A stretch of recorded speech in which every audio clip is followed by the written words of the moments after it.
Il y a certaines personnes qui ont vécu des expériences qu'ils n'ont jamais comprises. Et l'esprit de prophétie veut leur expliquer. Il y a certaines saisons de la marche avec Dieu où tu auras du mal à dormir pendant la nuit. Tu auras du mal à avoir des sommeils sans interruption de la nuit jusqu'au matin. Tes sommeils seront entrecoupés. Parfois même tu auras du mal à dormir et tu auras envie de faire une seule chose, c'est de prier. Tu n'auras pas de sujet précis. Tu ne sauras pas pourquoi tu dois prier. Mais tu vas sentir dans ton cœur que dans cette saison, la nuit, quand tu n'as pas sommeil, tu dois prier. Pourquoi Dieu fait cela? Les prières que Dieu nous pousse à faire dans la nuit sont dans le but de nous préparer à certains chocs émotionnels, à certaines souffrances qu'on va affronter dans les jours à venir.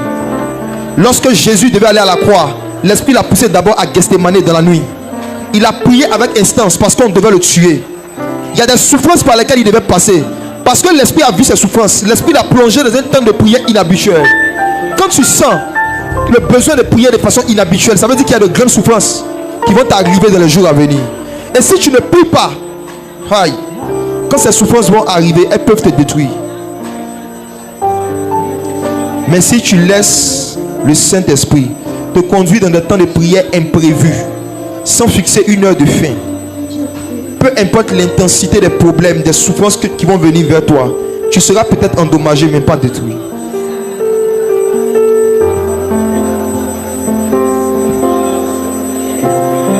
Dans cette saison, tu dois aimer la prière plus que Facebook. Dans cette saison, tu dois aimer la prière plus qu'Instagram. Dans cette saison, tu dois aimer la prière plus que la télévision. Dans cette saison, tu dois aimer la prière plus que les films. Dans cette saison, tu dois consacrer plus de temps à la prière qu'à TikTok. Parce qu'il y a de grandes souffrances qui arrivent sur le monde et surtout sur le corps de Christ. Je ne suis pas venu ce soir pour vous flatter, pour vous promettre des choses qui ne sont pas vraies. La vie va devenir de plus en plus difficile. Les hommes vont devenir de plus en plus méchants.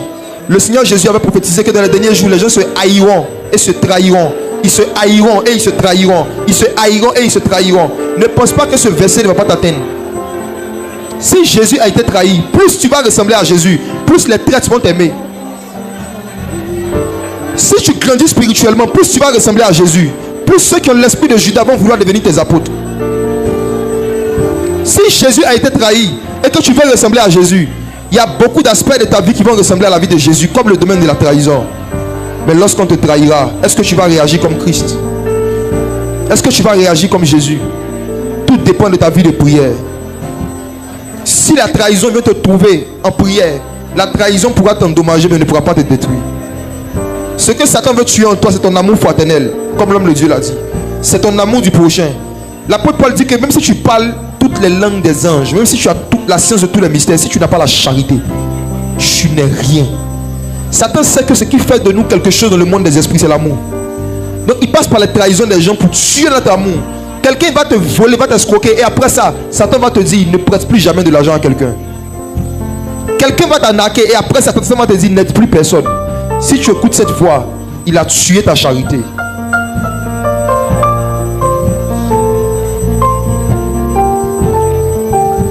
Jeûner, pleurer, pour demander à Dieu de vous rendre addict à la prière.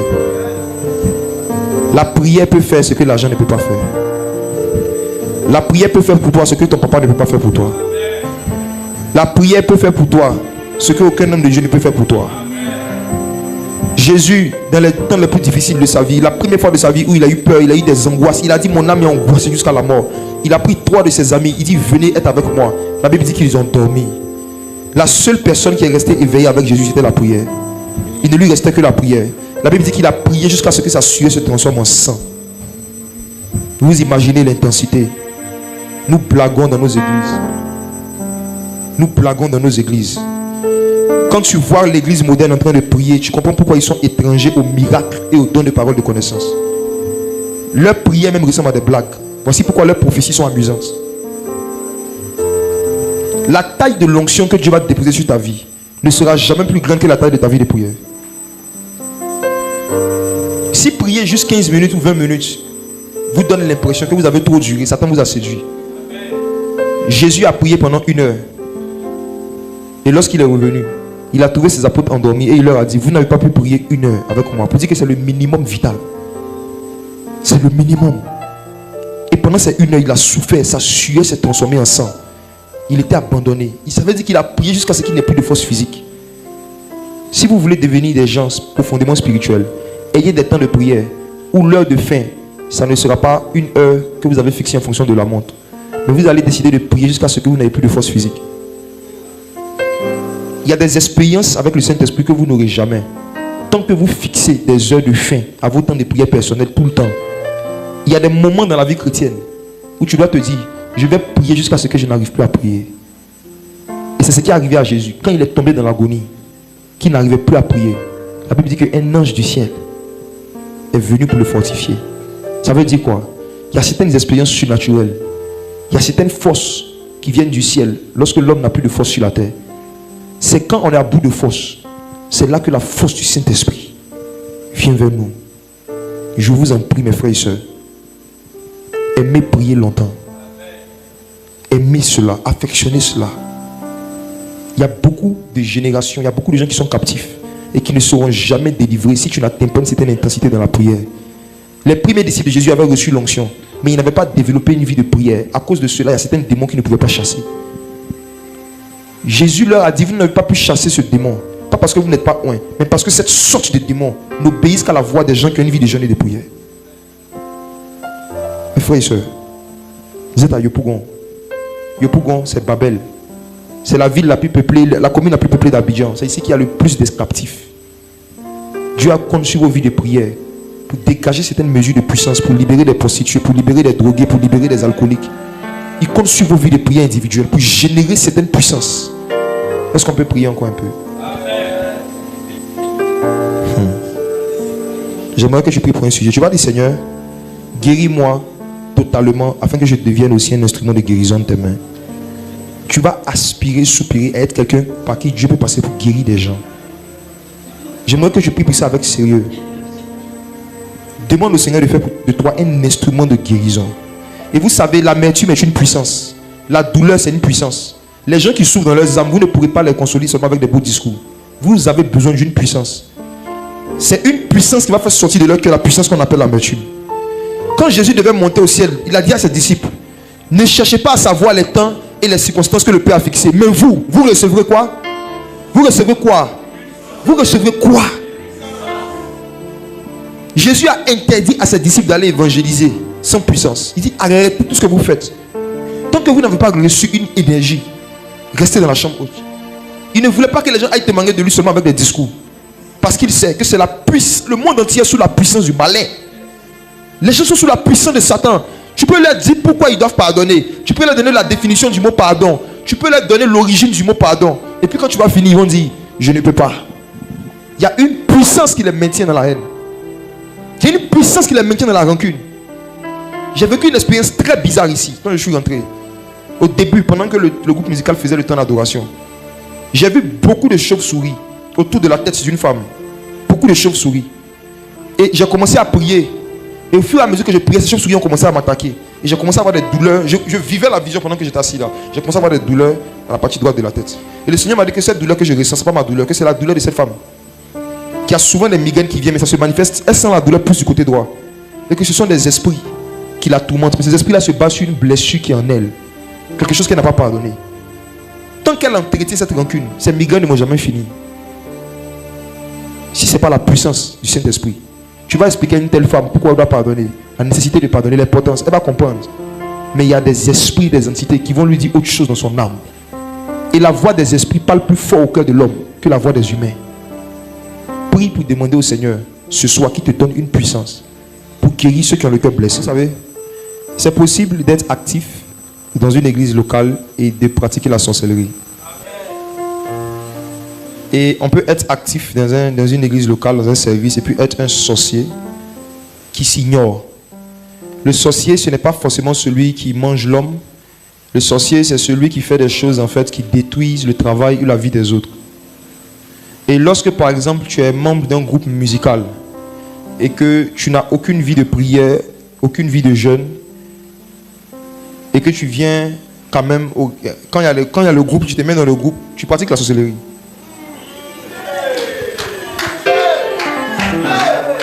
Toute personne qui fait régulièrement le service dans la maison de Dieu, mais qui ne prie pas régulièrement pratique la sorcellerie.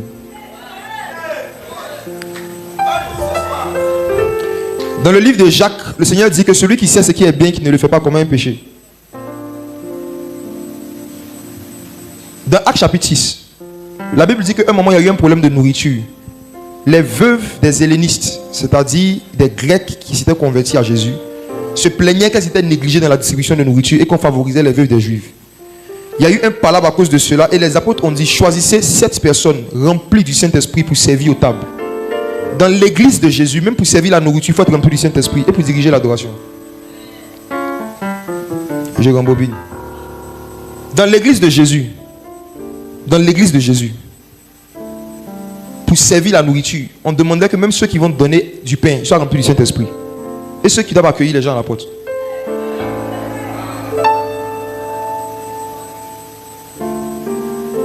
À partir du moment où vous êtes membre de l'église et que vous êtes engagé dans un service, votre vie de prière et votre vie de jeûne a une influence soit positive ou négative en fait sur le résultat global de l'église. Si le pasteur lui il prie pour vous et que vous ne priez pas pour lui, vous êtes dans la sorcellerie. L'onction qui se manifeste dans une assemblée ne dépend pas de l'onction qui est sur la vie du prédicateur. Ça dépend de ce qui est généré par tous ceux qui viennent s'asseoir là. Nous sommes un corps. Le pasteur n'est pas le corps de Christ. Le corps, c'est toi plus lui. Donc s'il y a un seul membre qui fait beaucoup d'efforts et que les autres membres sont en repos, l'autre membre va se faire mal. Donc la négligence de vos vies de prière personnelles peut endommager le ministère d'un pasteur. Si vous n'êtes pas prêt à vous engager, à avoir des temps de jeûne et de prière chaque semaine personnelle, désengagez-vous de l'œuvre du Seigneur. Sinon vous allez devenir des sorciers. La Bible dit que celui qui néglige son travail est frère de celui qui détruit. Dans le livre des Proverbes. Celui qui est négligent dans son travail, la Bible dit qu'il est parenté avec le diable. Il est frère de celui qui détruit. Donc il y a 2 façons de devenir frère de Satan. Soit en mangeant la viande de l'homme, soit en étant négligent dans l'œuvre de Dieu. Parce que je le dis parce que je vois des choses bizarres. Il y a un groupe de personnes sérieux qui prient, qui jeûnent, qui travaillent. Et il y a un autre groupe de personnes qui passent leur semaine à regarder des films, à regarder Netflix. Et c'est ici qu'ils viennent se prosterner. Il y a certains qui ne prient ni à la maison ni à l'église. À la maison, tu ne pries pas. À l'église, on coordonne ce jeu de prière. Tu ouvres tes yeux comme un hibou, tu regardes les gens. Tu sais que tu ne pries pas à la maison. Dieu, dans son amour profond, te donne l'opportunité d'être dans un endroit où on te donne des sujets de prière. Là encore, tu ne pries pas. C'est la sorcellerie. C'était une parenthèse.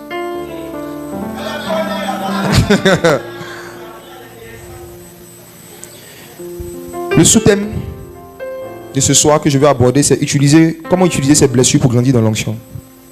Comment utiliser ces blessures pour grandir dans l'onction. Toute chose concourt au bien. Ce qui aime Dieu, même les blessures. Ce soir, par la grâce de Dieu, je vais t'expliquer comment est-ce que tu peux exploiter Satan. Tu peux abuser du diable. Tu peux utiliser les faux coups qu'il te donne pour devenir encore plus puissant. Je vais expliquer comment est-ce que chaque humiliation, chaque frustration, chaque blessure que Dieu a permis dans nos vies, ce sont des carburants qu'on est censé prendre pour prendre encore plus de vitesse dans la vie. Si quelqu'un prend du carburant, que cette personne l'amène dans sa voiture, cette personne va aller vite dans la vie. Mais si cette personne prend le carburant et boit le carburant, qu'est-ce qui va lui arriver? Donc, vous voyez que le carburant peut soit donner de la vitesse, soit ça peut tuer. Ça dépend de la partie où tu mets. Tout dépend de la partie où tu places. Les blessures intérieures peuvent soit te donner de la vitesse dans l'onction, ou ça peut te tuer. Ça dépend de la partie où tu mets les blessures. Tu mets ça où? Je vais parler ce soir de ce qu'on appelle prendre les choses à cœur. Vous allez voir que la majorité des blessures que vous avez eues, ce ne sont pas les gens qui vous ont blessé. Vous êtes blessé vous-même. Je vais même commencer par ça. Il y a quelques années, j'ai eu une vision. J'ai vu un ange du Seigneur dans une vision qui m'a tendu un couteau. Est-ce qu'il y a un couteau ici? Il n'y en a pas, hein? Si on avait dit oui, il allait avoir peur. Si c'est dans la cuisine, il peut comprendre. Mais si quelqu'un a un couteau sur lui, vraiment, il faut qu'on s'asseye un peu derrière.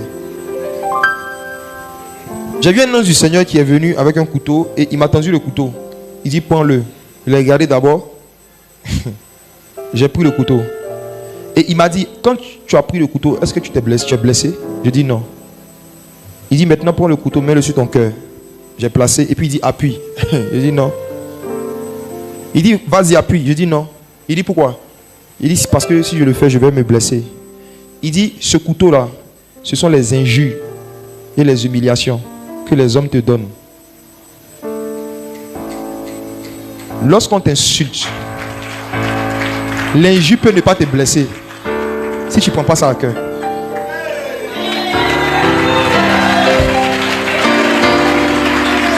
Il m'a dit, chaque fois que tu as été blessé par une injure, ce n'est pas la personne qui t'a donné l'injure qui t'a blessé, c'est toi-même qui t'es blessé. Chaque fois que tu as été blessé par une parole rabaissante ou humiliante, ce n'est pas la personne qui a parlé qui t'a blessé. La personne t'a juste donné un couteau.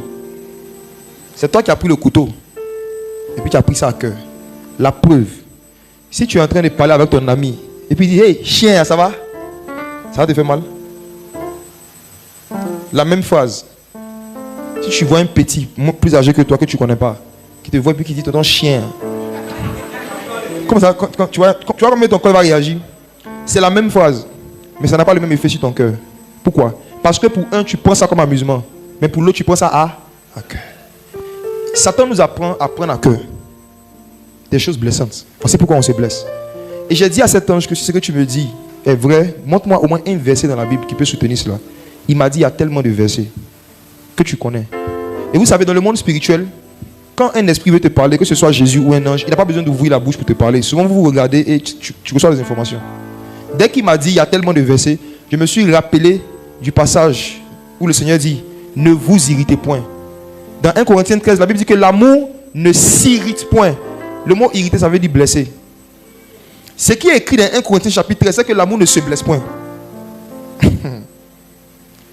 L'amour ne se blesse point. Et effectivement, vous allez voir que devant la plupart des mots irrités dans la Bible, il y a toujours S apostrophe se. S'irriter, se blesser. Ça veut dire que c'est toi qui prends le couteau et puis tu décides si tu vas mettre ça dans ton cœur, dans ta cuisse, ça dépend de toi. L'une des choses qui immunise contre les blessures intérieures, c'est l'habitude de banaliser des choses qu'on fait pour t'humilier. La Bible dit que Jésus, lorsqu'il partait à la croix, il a méprisé l'ignominie. Il a méprisé la honte. Voici pourquoi il n'était pas blessé dans son cœur vis-à-vis des pharisiens. Parce que tout ce qu'on lui a fait, il n'a pas pris ça à cœur. Alléluia. Je pose maintenant une question. Je vais procéder par question ce soir. Qui est la première personne dans l'histoire de la Bible qui a été blessée? Quelqu'un dit Caïn. Attendez, allons doucement. Faites comme votre pasteur. Réfléchissez avant de parler. Votre pasteur, quand il parle, c'est ça qu'il a réfléchi. Il n'a pas de dire les choses comme ça. Il a réfléchi. Réfléchissez. Quand vous regardez la Bible de Genèse, Apocalypse, si on vous demande quelle est la première personne qui a été blessée dans la Bible, c'est qui? Vous êtes intelligent, c'est Dieu. Il y a des endroits où j'ai été, on dit c'est Abel. Le premier être qui a été blessé parmi nous tous là, c'est Christ. Apocalypse chapitre 13 verset 8, lisons ça. Tu vas voir que peu importe ce qu'on t'a fait dans ta vie, tu n'as pas souffert que Jésus. Donc il faut arrêter de te lamenter un moment.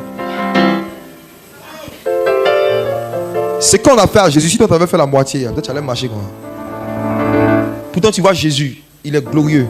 Il est toujours bien habillé. La première fois même que Jean l'a vu, il y en a quelqu'un qui n'a jamais eu de problème. Il a porté ceinture en or. Oh. Apocalypse 13 verset 8. Est-ce que quelqu'un peut m'aider à faire la lecture pour qu'on puisse aller vite? Quelqu'un peut prendre le micro? Qui peut m'aider à faire la lecture? Qui a un micro quelque part?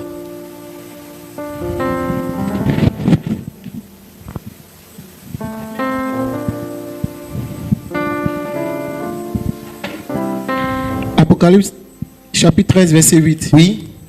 Et tous les habitants de la terre l'adoreront. Ce dont le nom n'a pas été écrit dès la fondation du monde dans le livre de vie de l'agneau qui a été immolé. L'agneau a été immolé dès la fondation du monde. Je vais revenir sur ça tout à l'heure. Il avait fait quoi? Toi qui te demandes, qu'est-ce que j'ai fait pour vivre tout ce que j'ai vécu? Dieu va te donner la réponse ce soir. Je te demande pourquoi c'est toi qui as vécu ça. On va poser la même question à Jésus. Qu'est-ce qu'il a fait pour que le Père l'immole dès la fondation du monde? Il a fait quoi? Et puis il est là comme ça, on le blesse. Deutéronome 32 verset 39.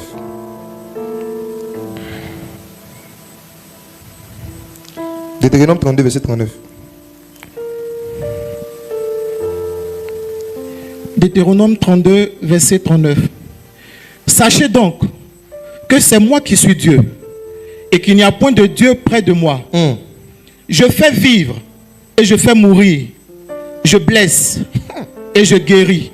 Et personne ne délivre que ma main. Non. Et personne ne délivre de ma main. Relis ce verset.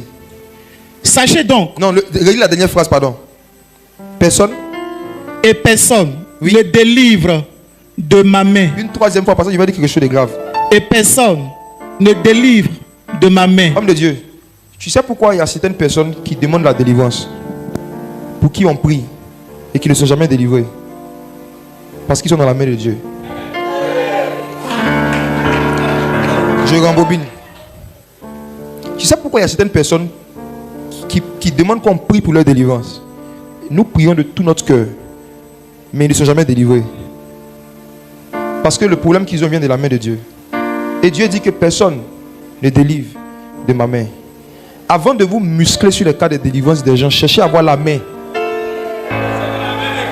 Ils sont dans la main de qui?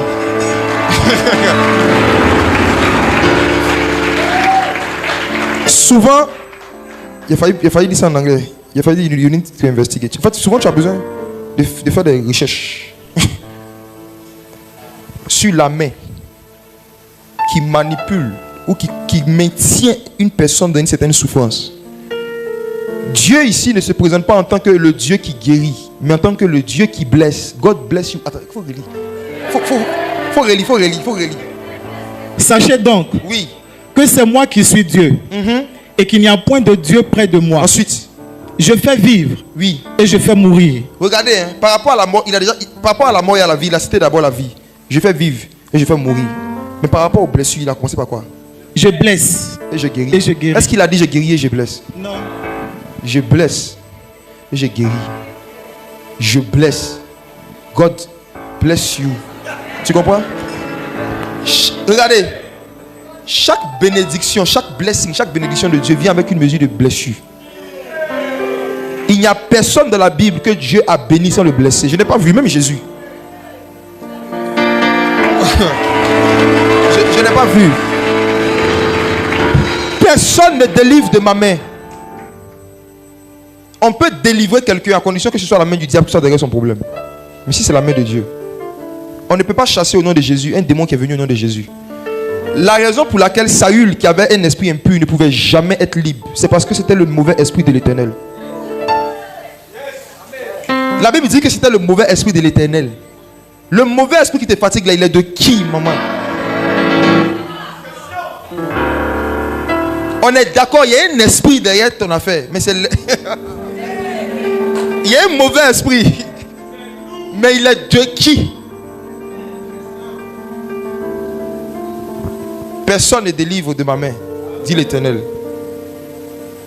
Revenons sur le cas de Jésus, qui a été le premier blessé de toute la création. Qu'est-ce qu'il a fait pour qu'il soit immolé? L'agneau de Dieu immolé dès la fondation du monde, il a fait quoi? Un agneau, en plus il est gentil. Pourquoi est-ce que parmi tous les êtres qui existaient, c'est lui que le Père a choisi pour le blesser dès la fondation du monde? Pourquoi? Si tu as eu la réponse à cette question, je t'assure, ta façon de voir toutes les blessures que tu as vécues dès ta naissance jusqu'à aujourd'hui va changer. Amen. Tu vas comprendre que tu as été blessé pour les mêmes raisons que Christ, parce que tu as la même mission que Christ. Pourquoi parmi tous tes frères et soeurs, c'est à toi on a fait ça? Pourquoi parmi tous les baoulés qui existent, c'est votre famille baoulée là qui a souffert comme ça? Pourquoi parmi tous les Tagbana de Côte d'Ivoire, c'est ta famille là qui a été blessée comme ça? Plus tu vas comprendre Christ, tu vas connaître Christ, plus tu vas te comprendre, tu vas te connaître. Parce que tu as été fait à son image et à sa ressemblance. La meilleure façon de comprendre ce qui nous est arrivé, c'est de comprendre ce qui est arrivé à Christ. De comprendre ce qui est arrivé à Jésus. Voici pourquoi Satan est en train de se battre pour que dans la majorité des églises de janvier à décembre, on ne donne pas d'enseignement sur Jésus. On n'enseigne plus les gens sur Christ. On ne parle plus de Jésus dans sa propre maison, dans sa propre église. On va te parler de tes sorciers qui sont derrière ta famille. On va te parler de tes liens. On va te parler de ton mariage, de ton visa, de ton voyage. Maintenant, Jésus lui-même, il est assis. Chaque dimanche, il vient. Il est assis. Christ a été immolé dès la fondation du monde. Pourquoi? Voici. Première raison. Dieu a des principes pour donner la puissance, l'un des premiers principes, c'est que, voici, notez ceci. Le niveau de puissance qu'une créature est autorisée à transporter, le niveau de puissance qu'une créature est autorisée à transporter, dépend du niveau de souffrance que cette créature a accepté. Je réponds. Le niveau de puissance qu'une créature est autorisée à transporter, ça dépend du niveau de souffrance que cette créature a accepté. Souffrance venant de Dieu. Permettez-moi de vous le prouver avec des éléments de la nature. Entre burger et puis sauce graine, qu'est-ce qui est plus doux? Je réponds. Hein. Entre un burger et puis sauce graine, qu'est-ce qui est plus doux?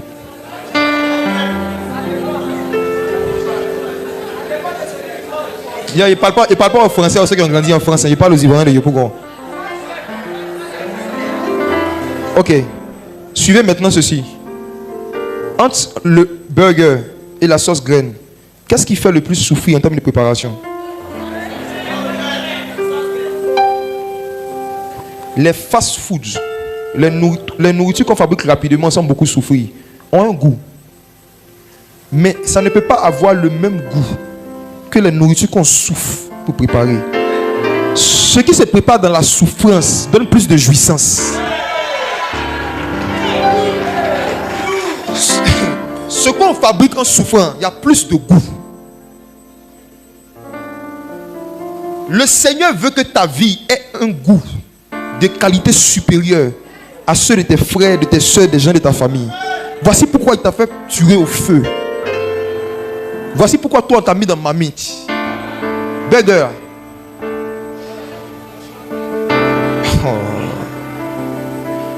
Quand vous voyez un homme dont les prédications, dont la vie, dont les conseils sont savoureux, je vous assure, parlez avec lui. Vous allez voir que derrière, c'est quelqu'un qui est passé par beaucoup de souffrance. C'est sauce graine. Pasteur qui est là, c'est sauce graine. C'est qui l'explique aujourd'hui là? C'est que ce papa lui a montré. Après, il nous dépose, il disparaît. Il nous dépose, il disparaît. Non, j'ai dit que je comprends tout. Vous savez, il y a certaines personnes, j'ai connu même certains prédicateurs, parfois dans le milieu anglophone, quand ils prêchent, ils disent rien d'extraordinaire. Parfois ils racontent des histoires, de toute façon c'est doux. Et sa prédication est douce, le message est doux. Mais je ne sais pas pourquoi. Ça dit que c'est pas parce qu'il explique des grands mystères. Mais même qu'il raconte des choses simples, c'est doux. Je me rappelle la première fois où j'ai vu l'évangéliste Daniel Kolanda, je ne sais pas si vous le connaissez, le CFN, un fils spirituel de Rena Bonke. En 2012, ils sont venus à Abidjan dans une croisade. On dit croisade d'évangélisation, il y avait plus de 100 000 personnes. Je n'avais jamais vu une aussi grande foule réunie quelque part. Au stade, un stade de Yopougon. Quelqu'un, nous on est sérieux, puis on n'est pas chaise. Hein. On est arrêté, on est venu écouter la parole de Dieu. Vous savez ce qu'il fait? Il dit, est-ce que vous aimez Jésus? Oui. Levez la main, vous aimez Jésus? Oui. Ils ont porté un faux pagne. Est-ce que vous aimez Jésus? Oui. Qui était là? Vous voyez ce qu'il a fait? Il ne va jamais oublier. Ça m'avait choqué, même ça m'avait énervé au début. Ça m'avait choqué, ça m'a fait réfléchir, ça m'a pris au moins 7 ans pour comprendre.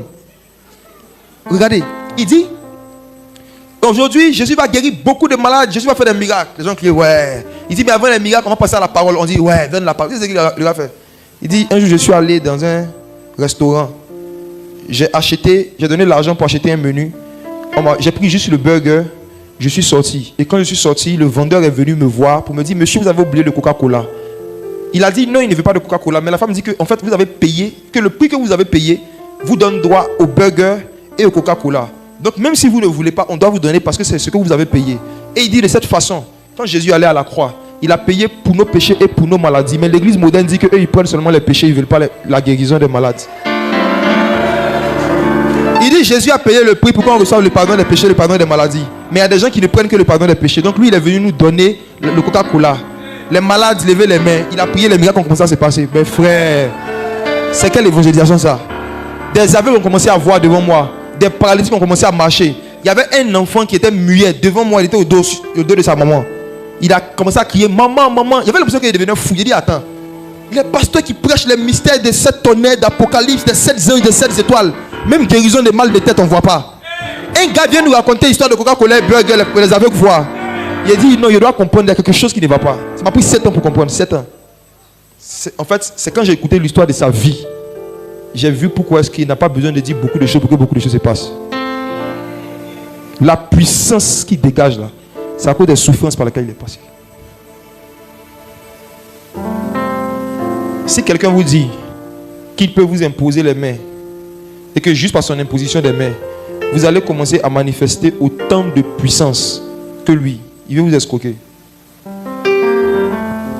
S'il suffisait de donner une offrande à quelqu'un et une imposition des mains pour accéder au même niveau de puissance que lui, je pense que les apôtres, vraiment, ils n'allaient pas avoir besoin de prier dans la chambre haute pendant 10 jours pour attendre le Saint-Esprit.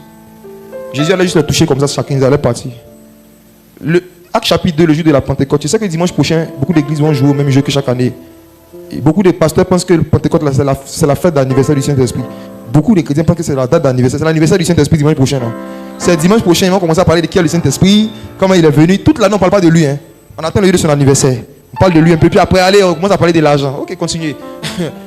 En ce qui nous concerne, nous, on a décidé de parler du Saint-Esprit chaque semaine. La Pentecôte, ce n'est pas la date d'anniversaire du Saint-Esprit. Ce n'est pas le jour où le Saint-Esprit est descendu que la Pentecôte a commencé. C'est le Saint-Esprit qui est descendu le jour de la Pentecôte. En fait, le Saint-Esprit est descendu le jour de la Pentecôte. Donc, il y avait une Pentecôte. C'est lui qui a décidé de descendre ce jour-là. Ce n'est pas sa fête. Il s'est invité dans une fête juive. Ce n'est pas sa venue qui a institué la fête. Voici pourquoi les premiers disciples ne fêtaient pas la venue du Saint-Esprit. Le Saint-Esprit n'a jamais quitté la terre. Il a toujours été là. Il n'y a pas un jour où il est venu, puis un jour il est parti. Il est là. Frère, écoutez ceci. La puissance que vous allez recevoir, garder, manifester, dépend de la façon dont vous avez traité les souffrances par lesquelles vous êtes passé. Chaque souffrance a un but. C'est un pédagogue pour nous conduire à l'onction. De la même manière que la Bible dit que la loi de Moïse était un pédagogue pour nous conduire à Christ. La souffrance est un pédagogue pour te conduire à la puissance. Mais tout dépend de la façon dont tu vas prendre ça. Tout dépend de la façon dont tu vas prendre ça. Christ a été immolé dès la fondation du monde parce qu'il fallait qu'il soit blessé pour être qualifié à recevoir certaines choses. Je donne encore un exemple concret. Dans nos cultures africaines, qui a eu des amis à Nango? Est-ce que vous savez que les vrais Anango, quand l'enfant naît, on le blesse sur le visage? Vrai ou faux? Et dans d'autres cultures, on fait des quoi? Est-ce qu'il y a un Anango ici? Tu as ça? Viens mon frère. On va acclamer le Seigneur pour notre frère Anango. Il va nous aider à bien comprendre la parole de Dieu. Viens. Il te demande pourquoi est-ce que tu as vécu des blessures depuis ton enfance. Je vais t'expliquer. Pour toi, c'est parti. C'est un point qu'ils ont mis. C'est un point. Oui, c'est vrai. Mais tu as fait quoi? Tu étais bébé, non? Tu as fait quoi? Non, c'est comme ça. Pourquoi c'est comme ça? Pourquoi expliquer? Parce qu'en fait, là, le Seigneur utilise les choses naturelles pour qu'on comprenne les choses spirituelles. Pourquoi est-ce que toi, quand tu es né là, tout le monde avait envie de te faire souffrir? Chacun avait envie de te faire un petit point. Pourquoi? Est-ce que tu sais que tu comprends le sens de cette pratique? Bon, une fois, j'ai demandé à ma mère. Elle m'a dit que d'abord, chez les Baoulés, même au village, quand tu nais, pendant que le bébé dort, on soulève une casserole et on jette par terre pour voir si tous tes sens sont au complet. Donc, je suis revenu chez mon père et puis je lui ai demandé. Il m'a dit c'est pour savoir si tu es garçon. Du coup, chez nous, si tu te bats avec ton frère ou ta soeur, tu ne dois jamais être le premier à partir te plaindre. Sinon, c'est toi qui vont frapper. C'est comme ça chez nous. Je ne sais pas pourquoi est-ce qu'on fait des marques, des incisions sur les visages. Je ne sais pas à quoi ça sert. Ça pour marquer l'identité. Parce que chez nous, il y a plusieurs peuples. C'est de ça qu'il parle. C'était ma question. C'est maintenant que je me réponds. J'ai dit, pourquoi est-ce qu'on met des marques sur les visages dans votre culture? C'est pour faire quoi? C'est pour l'identité. C'est pour marquer s'il y a des Yoruba, s'il y a des Ibo, s'il y a des Haoucha. Merci. Ce qu'il vient de dire là, c'est la raison pour laquelle, dans une famille, il peut y avoir plusieurs enfants, mais il y a un seul qui sera particulièrement blessé. C'est pour marquer son identité. Il faut t'asseoir. Chaque blessure que toi tu as vécu, que d'autres personnes n'ont pas vécu, ça montre que tu as une identité différente des autres, tu as une destinée différente. Le type de blessure sur le visage d'un Yoruba nous donne des informations sur le type de personnalité. Si quelqu'un me raconte les souffrances de son passé, je peux savoir ce qui doit être dans le futur. Le but des blessures, c'est de marquer une identité, de donner des indices sur la destinée. Les domaines dans lesquels tu as le plus souffert, c'est les domaines dans lesquels Dieu t'appelle à le plus aider les gens. Si tu as beaucoup souffert de manque de nourriture, c'est que Dieu t'appelle à quelqu'un qui va nourrir les orphelins. Si tu as beaucoup souffert de manque de talent, ma soeur, si toi tu as toujours voulu, j'ai dit qu'il y a eu des fêtes, tu voulais talent, mais tu n'avais pas l'argent pour payer, tes parents ne pouvaient pas payer, c'est un appel. Cette souffrance que tu as eu de ne pas avoir l'argent de talent, Dieu est en train de te dire qu'il t'appelle à ouvrir des magasins où tu vas chercher gratuitement des orphelines. Si vous voulez connaître votre destinée, méditez sur vos souffrances. La réponse est donnée. Les domaines dans lesquels vous souffrez le plus, c'est là-bas qu'il va t'appeler à être une plus grande bénédiction pour les gens. C'est pourquoi on n'a pas tous souffert la même chose. Moi, le peu qu'il expliquait, moi, il était choqué. Et puis, souvent, tu penses que tu as souffert jusqu'à ce que tu écoutes le témoignage de quelqu'un. C'est là que tu vois que toi t'as caressé. C'est là que tu vois que toi t'as caressé. Quand tu écoutes quelqu'un comme ça parler, c'est là que tu vois que toi t'as caressé. Toi, tu mets 3 fois par jour, mes parents m'ont traité. Parce qu'il n'y avait pas de canal. Mon mari d'aller dormir. Il y a certains, vous pensez que vous avez eu des blessures intérieures, vous avez des caprices intérieurs. Caprices intérieurs. J'étais au Maroc, je rentrais à Abidjan il y a quelques mois, et comme ça m'arrive souvent, quelqu'un m'accoste dans la salle là. Ah, bonjour homme de Dieu, excusez-moi, je regarde vos vidéos, parle, il dit oui, merci, merci. Après, il y a un autre groupe qui s'ajoute dessus, donc j'étais avec un ami d'enfance, celui-là, tu sais quoi, quand les gens vont venir vers moi, on va faire semblant. Comme si on est en train de parler, je suis trop occupé. Donc quand quelqu'un vient dire excusez-moi, je parle à quelqu'un, puis il les chasse. Donc on a commencé à jouer à ce jeu-là. Les gens m'abordaient, les gens viennent à l'aéroport, excusez-moi, c'est vous l'évangéliste? Il dit peut-être. Et puis il continue de parler. Et il y a une petite en particulier qui a attiré mon attention, elle est venue. Elle dit ah bonjour, excusez-moi, homme de Dieu. Puis elle a donné le nom de son pasteur qui est un de mes amis. Donc elle, dès qu'elle a donné le nom, mon ami voulait faire le coup, il dit non, elle, il faut laisser. Ça c'est ma soeur. Et on a commencé à parler. J'ai dit tu viens d'où? Elle dit je viens d'Espagne. Écoutez-moi. Hein. Elle dit je viens d'Espagne. Il dit, ah ok, tu es allé en vacances. Elle dit non, que c'est pas ça, c'est un peu compliqué. Il dit, ah, tu es allé en Espagne. Il dit, moi juste la raison, c'est compliqué. Il dit, bon, faut pas tout m'expliquer. Pourquoi je suis allé, c'est pour les études. Elle dit non. Elle dit oui, mais c'est plus profond que ça. Il dit, bon, explique-moi. Elle dit, elle a fini le bac. Normalement, elle devait aller au Canada, mais elle a fait une gaffe. Donc pour la punir, ses parents ont décidé que Dieu nous donne ce genre de punition, frère. Pour la punir, ses parents ont décidé qu'elle va aller faire la formation, mais en Espagne. Et elle dit qu'elle a une blessure intérieure.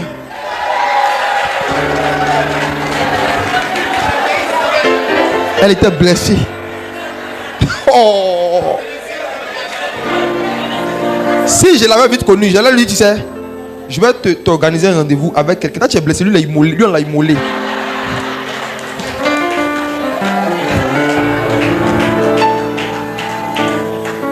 Écoutez, voyez les blessures qu'on vous a infligées comme des marques de Yoruba. Dites-vous que Dieu a fait ça pour vous donner une identité, pas pour vous faire du mal.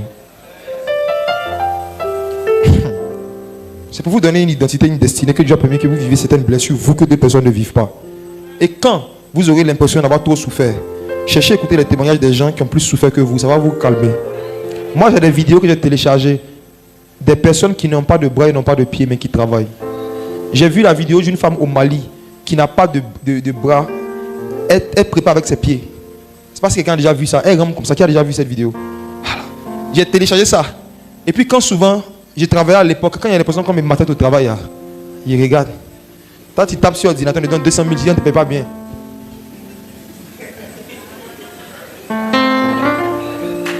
Si vous voulez garder un cœur reconnaissant envers Dieu et un cœur humble, vous devez avoir des systèmes de rappel que vous êtes favorisés.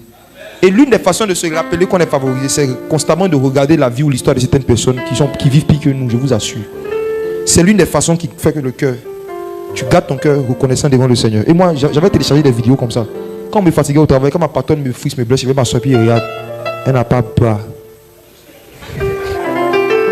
Elle prépare ses pieds. Il vient un autre gars, lui il n'a pas bras, il n'a pas pied. Lui, c'est dit que lui il n'a pas bras, il n'a pas pied. Lui on le soulève comme ça. Mais il a voiture.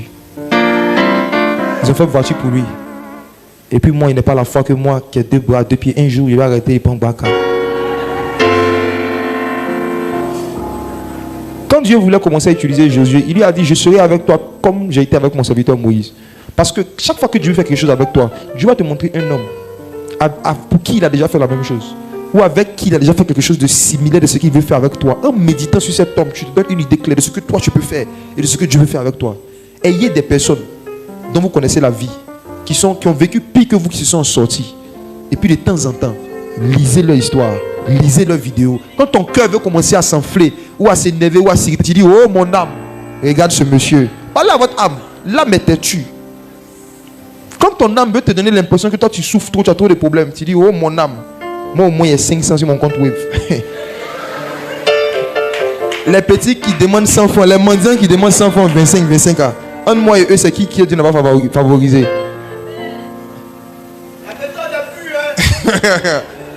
L'agneau de Dieu a été immolé, pas parce que Dieu avait un problème avec lui, mais parce que Dieu voulait lui donner une identité, celle du Sauveur. Ouais. Regardez Hébreux chapitre 12, verset 5 à 6. Hébreux 12, verset 5 à 6. Hébreux 12, 5 à 6. 5. Et vous avez oublié l'exhortation qui vous est adressée comme à des fils. Mon fils, ne méprise pas le châtiment du Seigneur et ne perds pas courage lorsqu'il te reprend. Verset 6. Car le Seigneur châtie celui qu'il aime et il frappe de la verge tous ceux qu'il reconnaît pour ses fils. Dieu a un comportement bizarre. Hein? La Bible dit que l'une des façons dont Dieu montre qu'il reconnaît quelqu'un pour son fils, il ne le fera pas. La Bible dit, Dieu châtie ceux qu'il aime. Dieu blesse ceux qu'il aime. Waouh. Quel amour. Un amour blessant. La raison pour laquelle tu as vécu certains coups de la vie que deux personnes n'ont pas vécu, c'est parce que Dieu te reconnaît pour fils. Je vous montre ça encore dans quelque chose de naturel. Quand un enfant naît et qu'il ne pleure pas, on lui fait quoi? Maintenant, si tu passes et puis tu vois un chien en train d'accoucher et puis le chiot ne pleure pas, tu as fait quoi? Celui que tu reconnais pour fils, c'est celui que tu biches.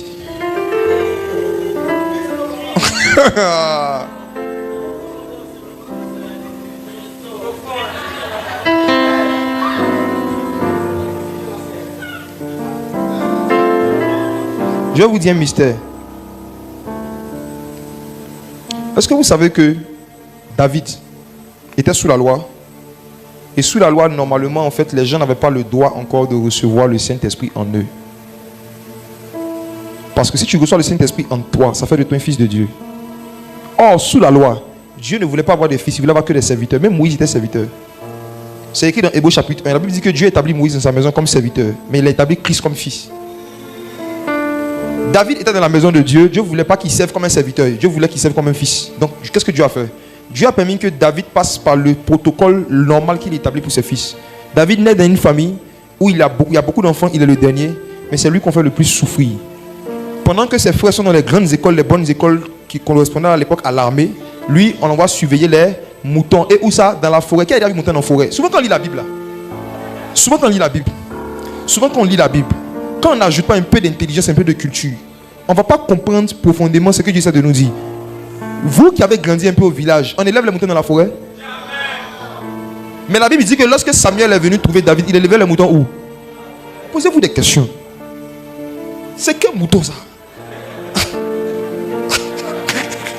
Mouton de forêt. Vous pensez que ses parents l'ont envoyé là-bas pour surveiller le mouton? Non, c'est pas pourquoi les ours le tuent. C'est pourquoi on le tue. Cette technique de mettre quelqu'un là où il y a le danger pour qu'il meure, c'est ce que David lui-même, quand il a grandi, il utilisait pour tuer Uri. Quand David voulait tuer Uri, David a dit aux gens, mettez Uri là où le combat est violent. On va dire personne ne l'a tué. Mettez-le là où il y a beaucoup de danger, il va mourir seul.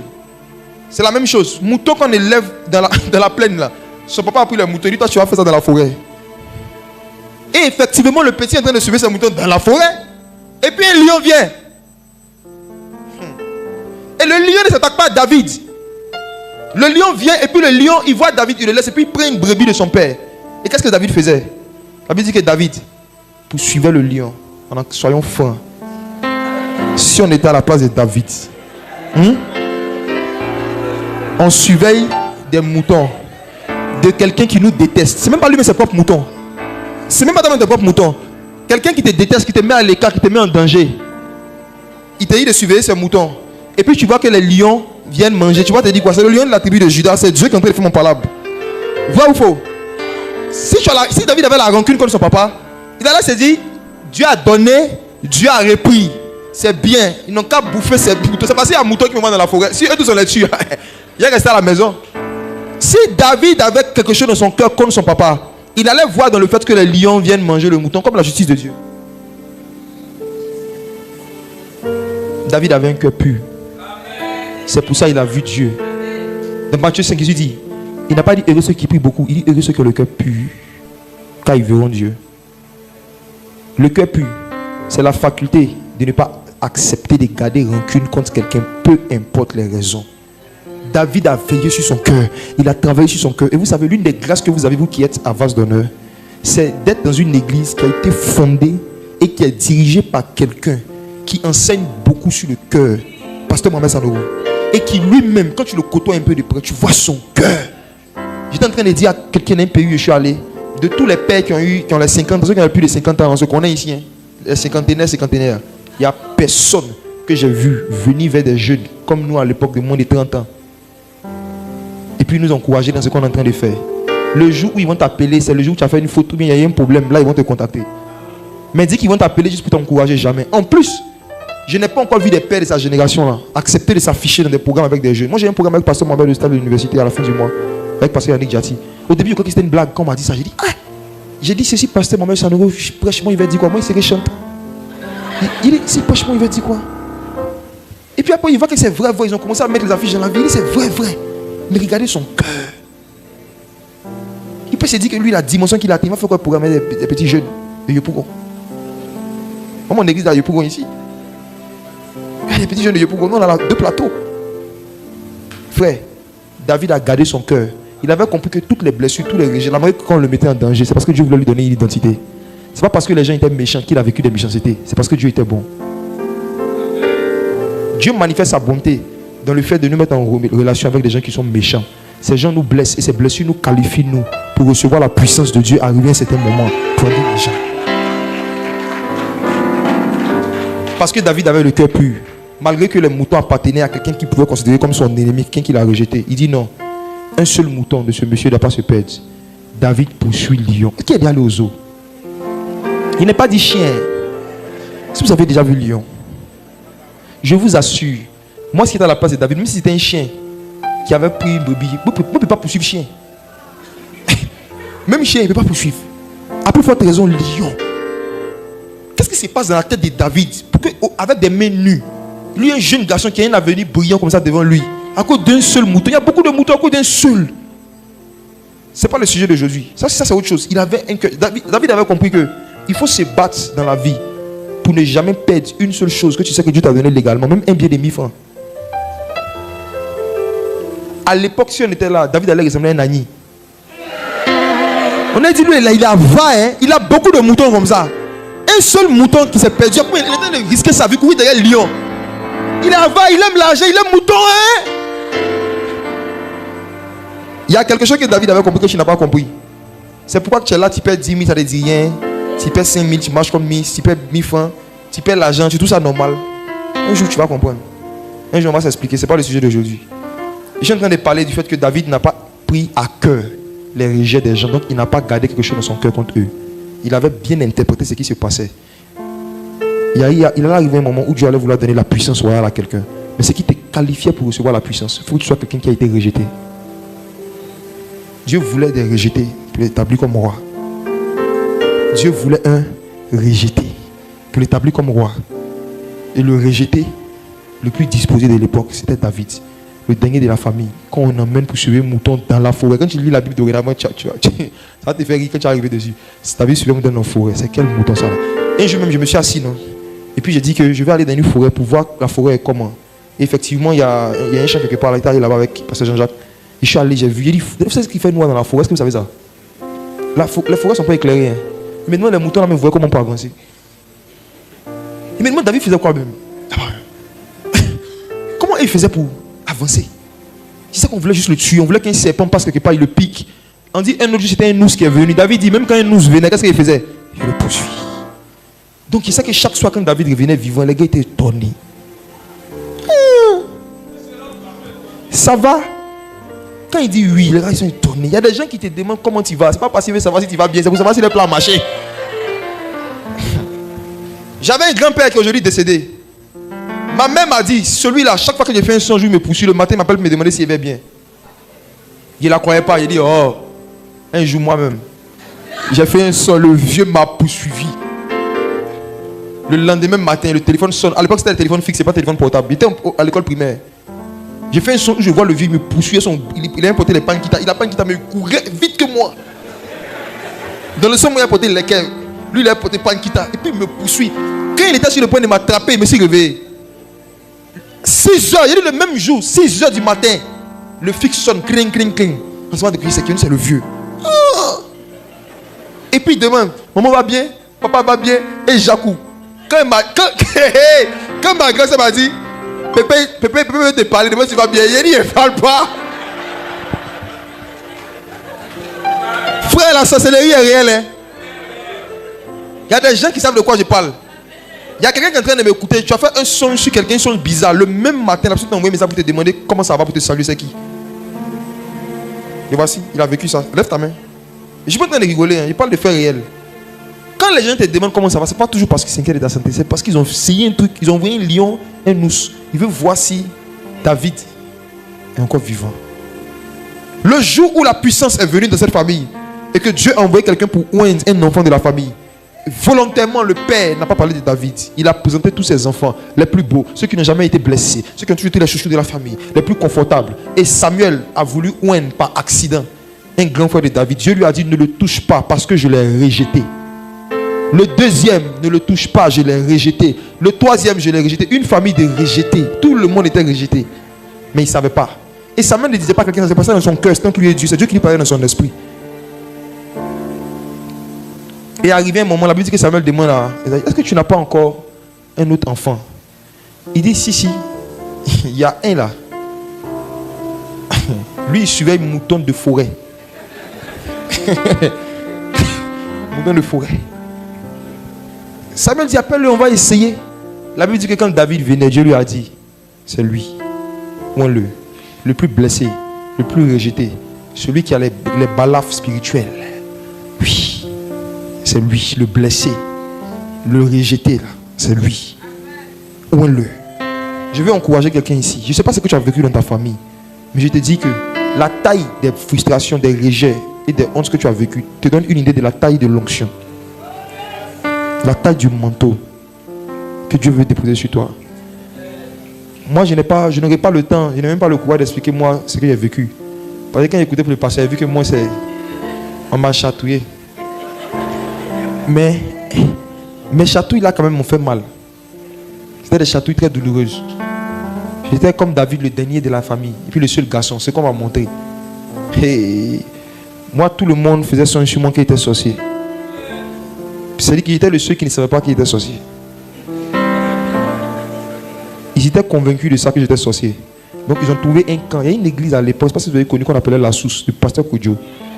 On m'a maltraité là-bas, moi on m'a enchaîné là-bas. On enchaînait des gens là-bas, même des enfants, soit disant pour faire leur délivrance. Je vous dis la vérité. Vous voyez souvent la déchéance de certains ministères. Dieu n'aura pas toujours le temps. Dieu n'a pas votre temps, il n'a pas le temps de vous expliquer tout ce que les gens ont fait pour que les gens finissent d'une certaine façon. Mais ce ministère a fini bizarrement parce qu'il y a beaucoup de choses bizarres qui se sont passées là-bas. C'était bien, c'était un vrai serviteur de Dieu, un bon pasteur. Mais arrivé un moment, il a créé un groupe qu'on appelait les démonologues. Oui, il est spécialiste de la démonologie et ils sont spécialistes dans chasser des démons. Il n'y a pas de travail à Abidjan. Donc il faut créer les métiers, tu vois, il faut créer de l'emploi. Donc ils ont créé un nouveau métier qu'on appelle démonologue. Donc il y a des gens, eux, ils sont là, ils disent que leur travail, leur métier c'est démonologie. Ils disent pas comment ils disent ça, chasser les démons. On m'a pris, on dit qu'ils ont fait son sur moi, que je suis sorcier. Puis moi aussi, j'avoue que j'avais le profil. C'est-à-dire, il était mince, il avait gros ventre, il avait teigne. Voilà, j'étais mince, de longs pieds. Le taille de mes pieds long, même quand moi je chose 47. Donc imaginez, vous quand j'étais à l'école primaire là, la taille de mes pieds puis ma taille, c'était pas proportionnel. Quand tu me regardes, il était comme ça, perpendiculaire. Voici mon ventre. Et puis j'avais des teignes depuis le CP1 jusqu'à ça m'a suivi au CM2, ça finit pas. On soigne, en fait tout ça finit pas. Donc moi on m'a isolé, je n'avais pas le droit de me coucher sur le lit de mes soeurs. Je n'avais pas le droit d'utiliser les mêmes peignes qu'elles. Je n'avais pas le droit de me laver à certaines heures avant qu'elles. J'ai dit, on m'a mis des. Quand ils sont en train de jouer comme ça, quand ils viennent comme ça, ils disent, ah le teigneux, poussez. Il n'avait pas le droit de jouer avec elle. Il était le seul garçon. Il n'avait pas de petits frères. Elle, je t'aime pas, je t'aime pas, c'est elle. On dit, ça nous contaminer. Parfois, ils sont là à l'amusement, on se fait câlin. Moi, il n'a pas le droit de câlin. Sinon, on dit s'il fait câlin, que poudre de tête va venir. Je n'ai aucun souvenir. Mon papa m'a jamais pris dans ses bras. Je n'ai aucun souvenir d'avoir été pris dans les bras. Jamais. Jamais. Mes soeurs non plus. Je n'avais pas le droit à ce genre d'affection. Parce que j'étais tenu. Mais poudre allait faire les gens. On dit, tu m'attrapes quoi? Piou, deux. En plus de ça, ce qui a aggravé mon somme de Dieu, il paraît qu'arrivé un moment la nuit, quand je dormais, ma bouche bouge seule. Or, à cette église-là, on enseignait que si quelqu'un se couche et que sa bouche bouge, c'est qu'il est en train de manger viande en sorcellerie. Qui a déjà entendu ça dans les églises évangéliques?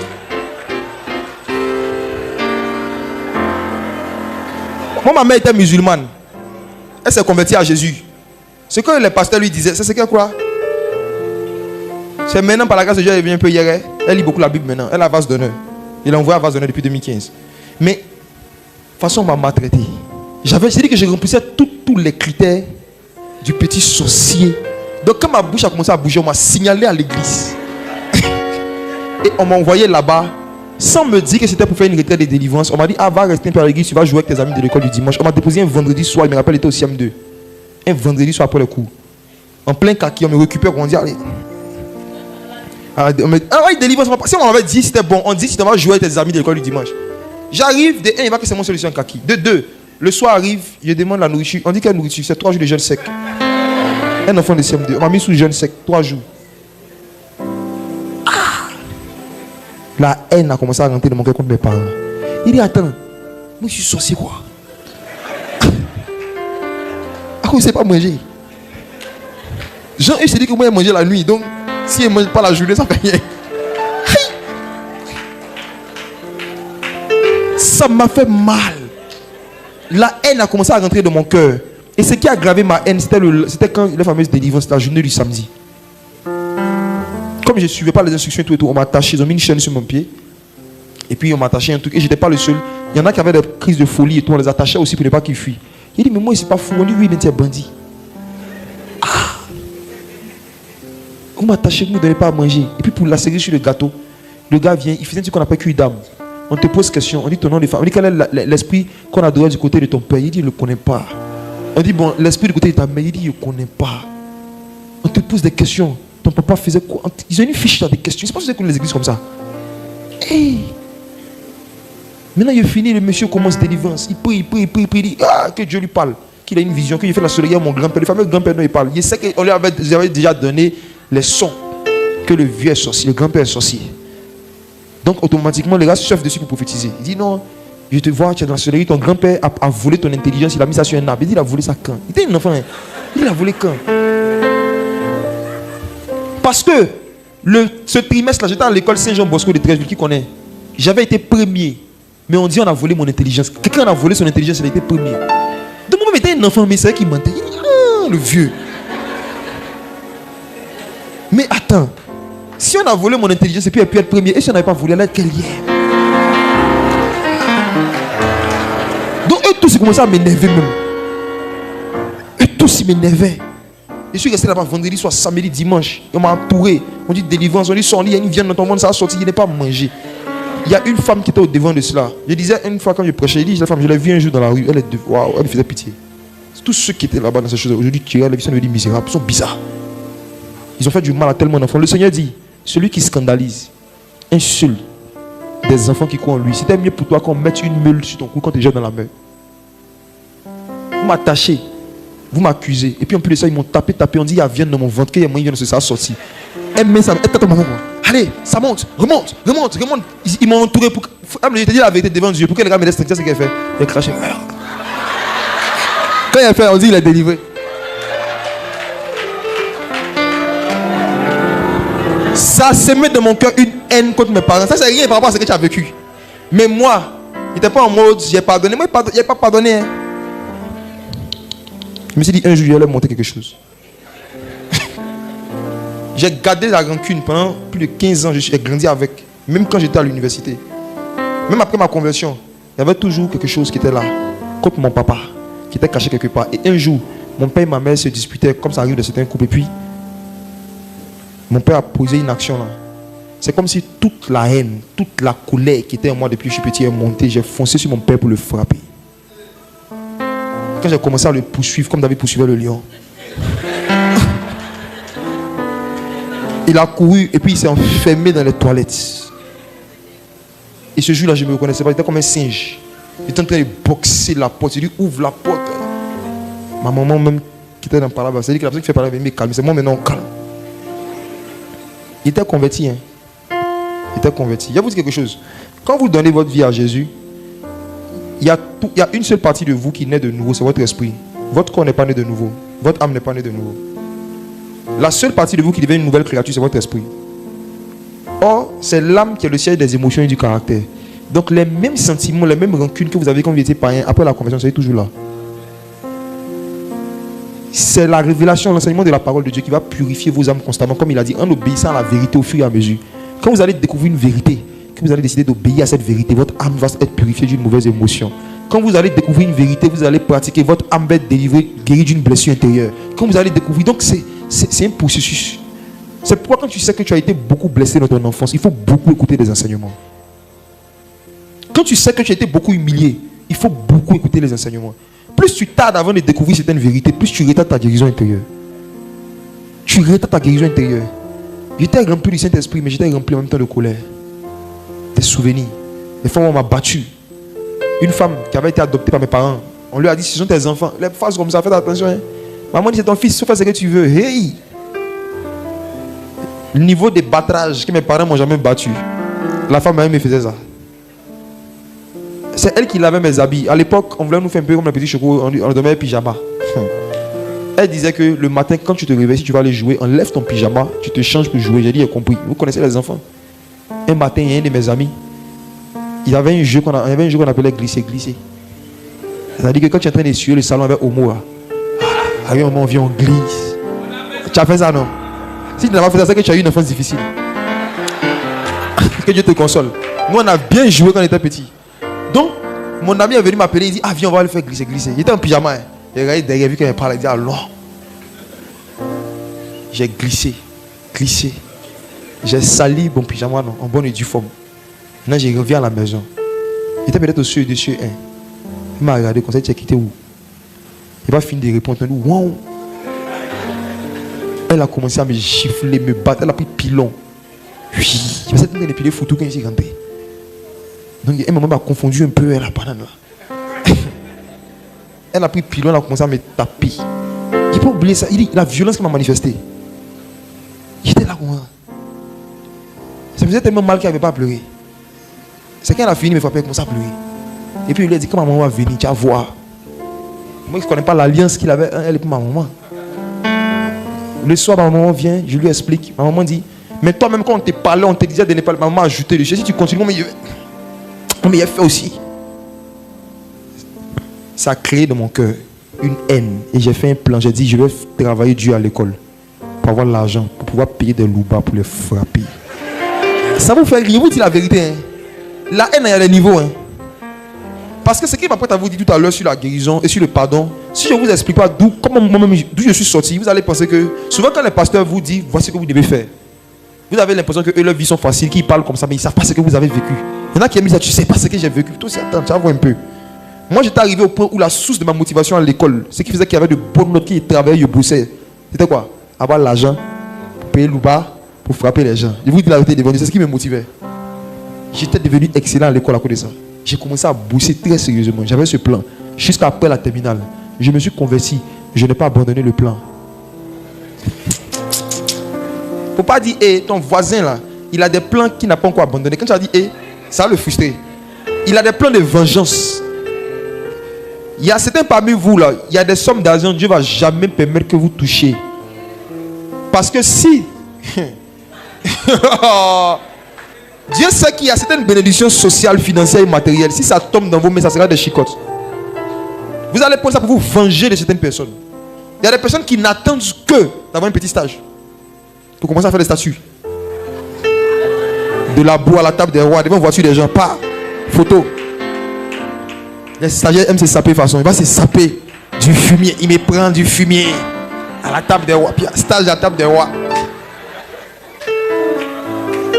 Il y a des personnes qui sont prêtes à utiliser leur élévation sociale, les promotions, ce qu'ils vont gagner pour pouvoir se venger, pour pouvoir montrer aux gens que vous n'avez pas cru en moi. Vous m'avez méprisé. C'est pour ça que Dieu ne vous bénit pas. Vous demandez, mais vous demandez mal, dans le but de satisfaire vos passions. Et Dieu n'exauce pas nos passions. Il y a des moments ici qui veulent que les enfants réussissent pour qu'elles puissent prendre photo, pour montrer aux gens de la famille, pour qu'elles puissent dire aux gens de la famille que vous n'avez dit que mes enfants n'avaient pas réussi, vous m'avez rejeté. Les voici. Frère, n'acceptez jamais que vos parents vous utilisent comme des trophées.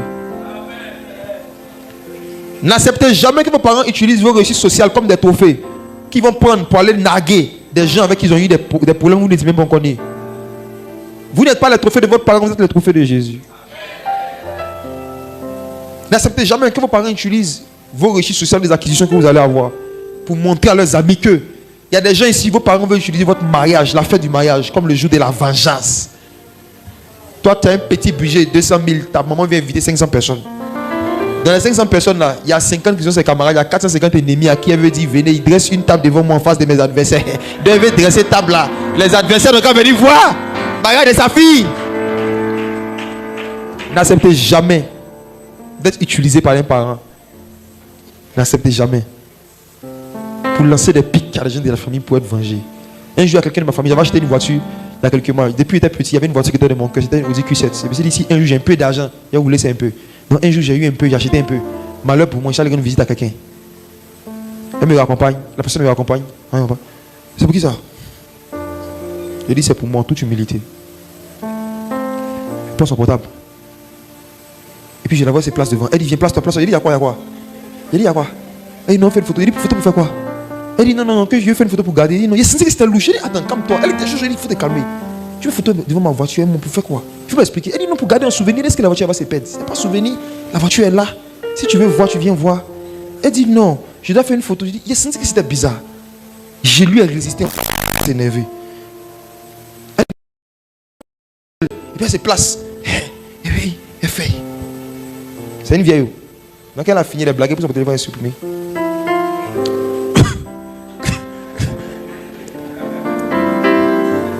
Je me suis rendu compte dans une conversation de mois après que, en fait, dans la même période, il y avait des gens de la famille qui étaient en train de dire certaines choses sur certains enfants et tout.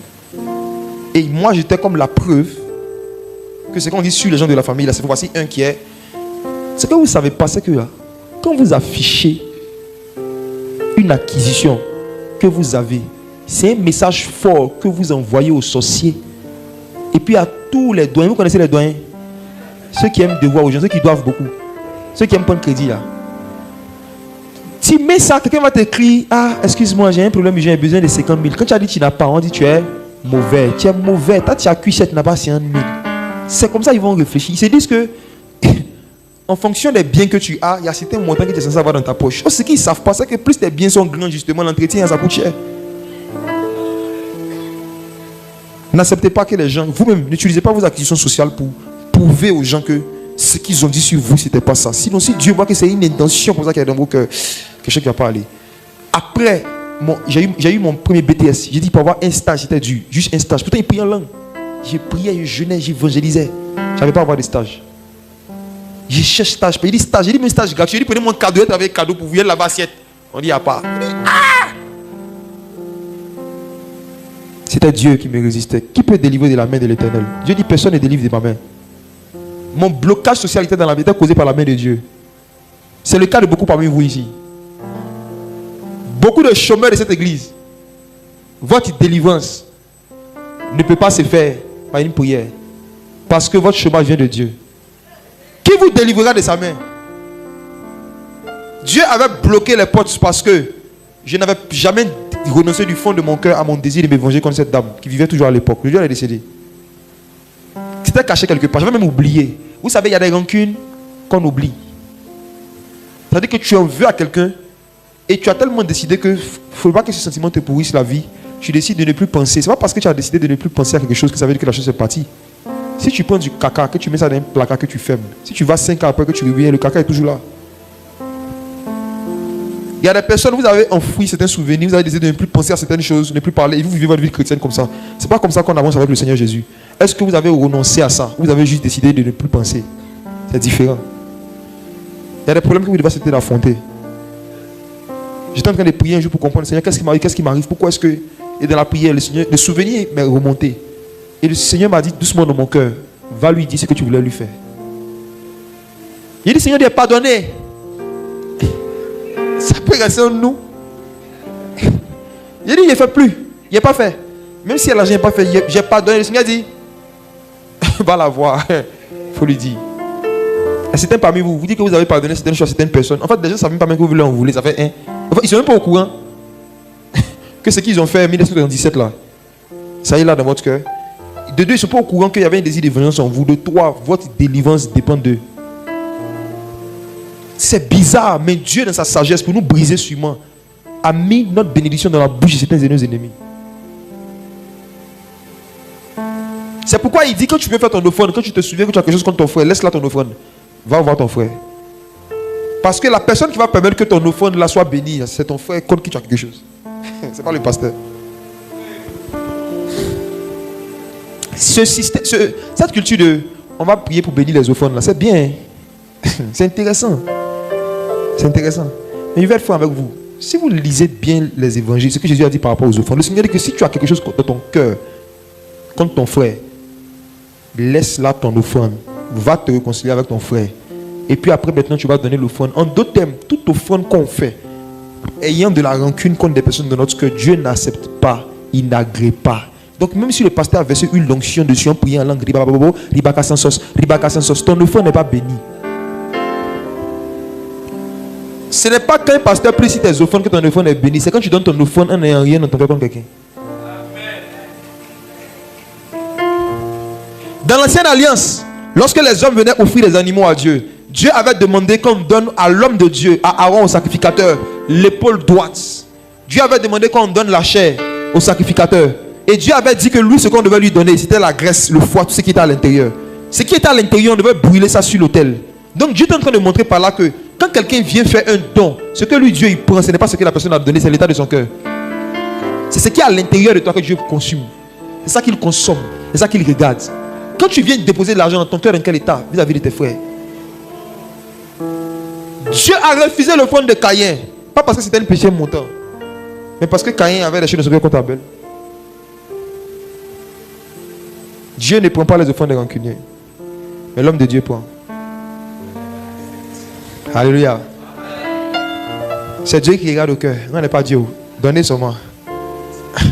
Et bénis Dieu pour cette fois. Dieu regarde au cœur. Non, n'est pas Dieu. Donc c'est bon, non? Non, on n'a pas besoin de connaître ton cœur. Il faut donner. Ça peut aider à payer les charges de l'église. Donne. C'est Dieu qui va garder ton cœur.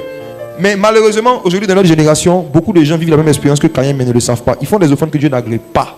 Voici pourquoi il dit, je sème, j'ai pas, il m'a dit, mais je ne vois rien. Mais c'est normal. Quand Dieu sait qu'il y a ton cœur, ce qu'il voit, c'est pas bon. Si Dieu voit dans ton cœur des choses qui ne sont pas pures, tu vas donner toutes les offrandes que tu veux, tu ne vas rien voir. Heureux ceux qui ont le cœur pur quand ils verront Dieu, nous dit l'Écriture. Heureux ceux qui ont le cœur pur. C'est vraiment important de prendre des temps de jeûne pour dire au Seigneur, sonde mon cœur. C'était la prière préférée de David. Sonde mon cœur. Et après, parfois, David dit, Seigneur, sonde mes reins. Pour dire qu'il y a certaines choses là, certaines rancunes là. Souvent, c'est tellement rentré en nous, ça a quitté le cœur, c'est descendu même dans nos côtes. Il y a des fois, tu en veux aux gens quand tu as suffisance rénale. Il y a des rancunes dont vous ne vous souvenez plus. Ça n'est plus dans votre cœur, c'est dans vos reins. C'est pour ça que vous ne pensez pas à ça. Mais comment tu sais que tu as quelque chose? C'est que lorsque tu vois la personne, ou quand tu penses à la personne, il y a un feu qui brûle en toi, mais ce n'est pas pour Dieu. Quand tu vois quelqu'un, et puis ton cœur brûle, ou bien ton humeur change, tu deviens nerveux, ça veut dire que tu as encore quelque chose dans ton cœur contre la personne. C'est le test du cœur pur, c'est le fait d'accepter de rencontrer les personnes qui nous ont blessés. Le test du cœur pur, c'est le fait d'accepter d'être assis dans la même pièce que les personnes qui nous ont humiliés. Voir comment ton cœur va réagir. Comment ton cœur va réagir. S'il y a la présence d'un être humain qui te met mal à l'aise dans ton cœur, c'est que tu as quelque chose contre la personne. Tu sais pourquoi? Jésus a le cœur pur. Malgré ce que les démons lui ont fait, les démons l'ont trahi. Il n'a pas gardé rancune contre eux. Donc la preuve, actuellement comme ça, Jésus est là, n'est-ce pas? Les démons aussi sont là. Est-ce que Jésus est mal à l'aise? Chaque programme, Jésus fait, les démons viennent.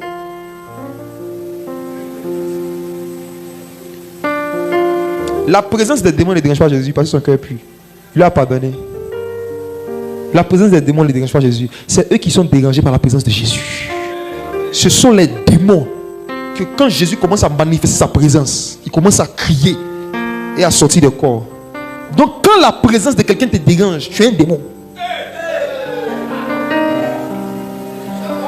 Je rembobine.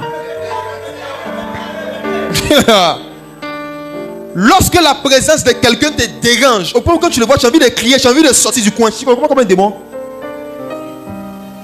C'est les démons quand ils voient Jésus, ils veulent sortir. Tu vois ton papa, tu veux sortir de la pièce. Tu vois ta petite soeur, tu dis, je ne la supporte pas, je ne la supporte pas. Oh, il est écrit dans 1 Corinthiens chapitre 13, l'amour supporte tout. L'amour supporte tout. L'amour supporte tout. Le fait de dire je ne la supporte pas, tu es en train de confesser que j'ai la rancune. Et il n'y a aucun rancunier qui va rentrer dans le royaume des cieux. Je pense que la plus grande cause de ces gens qui vont rater l'enlèvement de l'église, c'est la rancune. Je suis convaincu de cela. Je vais vous poser une question. Qui a déjà vu un verset où le Seigneur Jésus a dit garde ton sexe plus que tout? Qui a déjà vu un verset où Jésus a dit garde ton sexe plus que tout? Personne.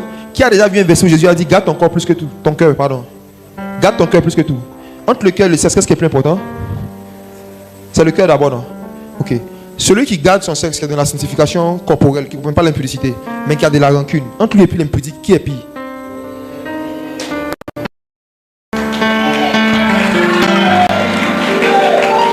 Les bouddhistes, si vous regardez la façon dont ils prient, là, ils prient en fermant leurs jambes. Mais il faut les insulter. Ça va. De la fornication. Mais c'est un esprit impur. Satan n'a jamais couché une soeur. Il n'a même pas de sexe. Ce qui fait que Satan est impur, c'est que c'est un esprit méchant. La méchanceté. Toute forme de méchanceté nous rend semblables à des démons. Et la rancune est une forme de méchanceté. Traitez avec vos cœurs. Acceptez d'affronter ce que vous avez dans vos cœurs contre les gens. Et acceptez d'affronter les gens contre qui vous avez quelque chose. Les éviter éternellement va vous éloigner parfois de la vie éternelle. Vous êtes dans l'église, dans le même groupe. Tu as quelque chose contre une soeur. D'après toi, je dis tu as laissé tomber. Mais chaque fois qu'elle vient, quand elle vient, pour ne pas avoir à la saluer, tu fais semblant d'être en train d'être au téléphone pour tourner ta tête. Chaque fois que tu la vois, pour ne pas être obligé de lui tendre la main, tu simules les appels. La rancune rend menteur.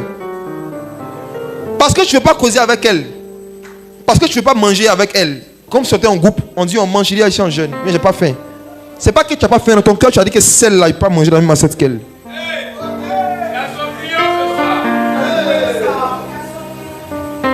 Ce qui obstrue et bloque les problèmes des pasteurs qui sont sérieux, c'est les problèmes entre les chrétiens. Peu importe l'onction qui est sur ta vie, tant qu'il y a la rancune dans leur cœur, l'onction ne va pas bien se manifester dans la sang. Heureux ceux qui ont le cœur pur car ils verront Dieu. C'est à cause de vous que les gens ne voient pas Dieu à l'église. Si le Seigneur dit heureux ceux qui ont le cœur pur car ils verront Dieu, ça veut dire que quand tu as le cœur impur, tu vois qui? Tu vois qui? Si tu es quelqu'un qui a l'habitude de faire des songes, tu vois des monstres, ça veut dire que tu as un sale cœur. Si tu as l'habitude de faire des songes, toi tu ne vois que les sorciers, tu ne vois que le diable, c'est que ton cœur n'est pas pur. Quand tu as le cœur pur, tu vois les anges. Tu vois Dieu.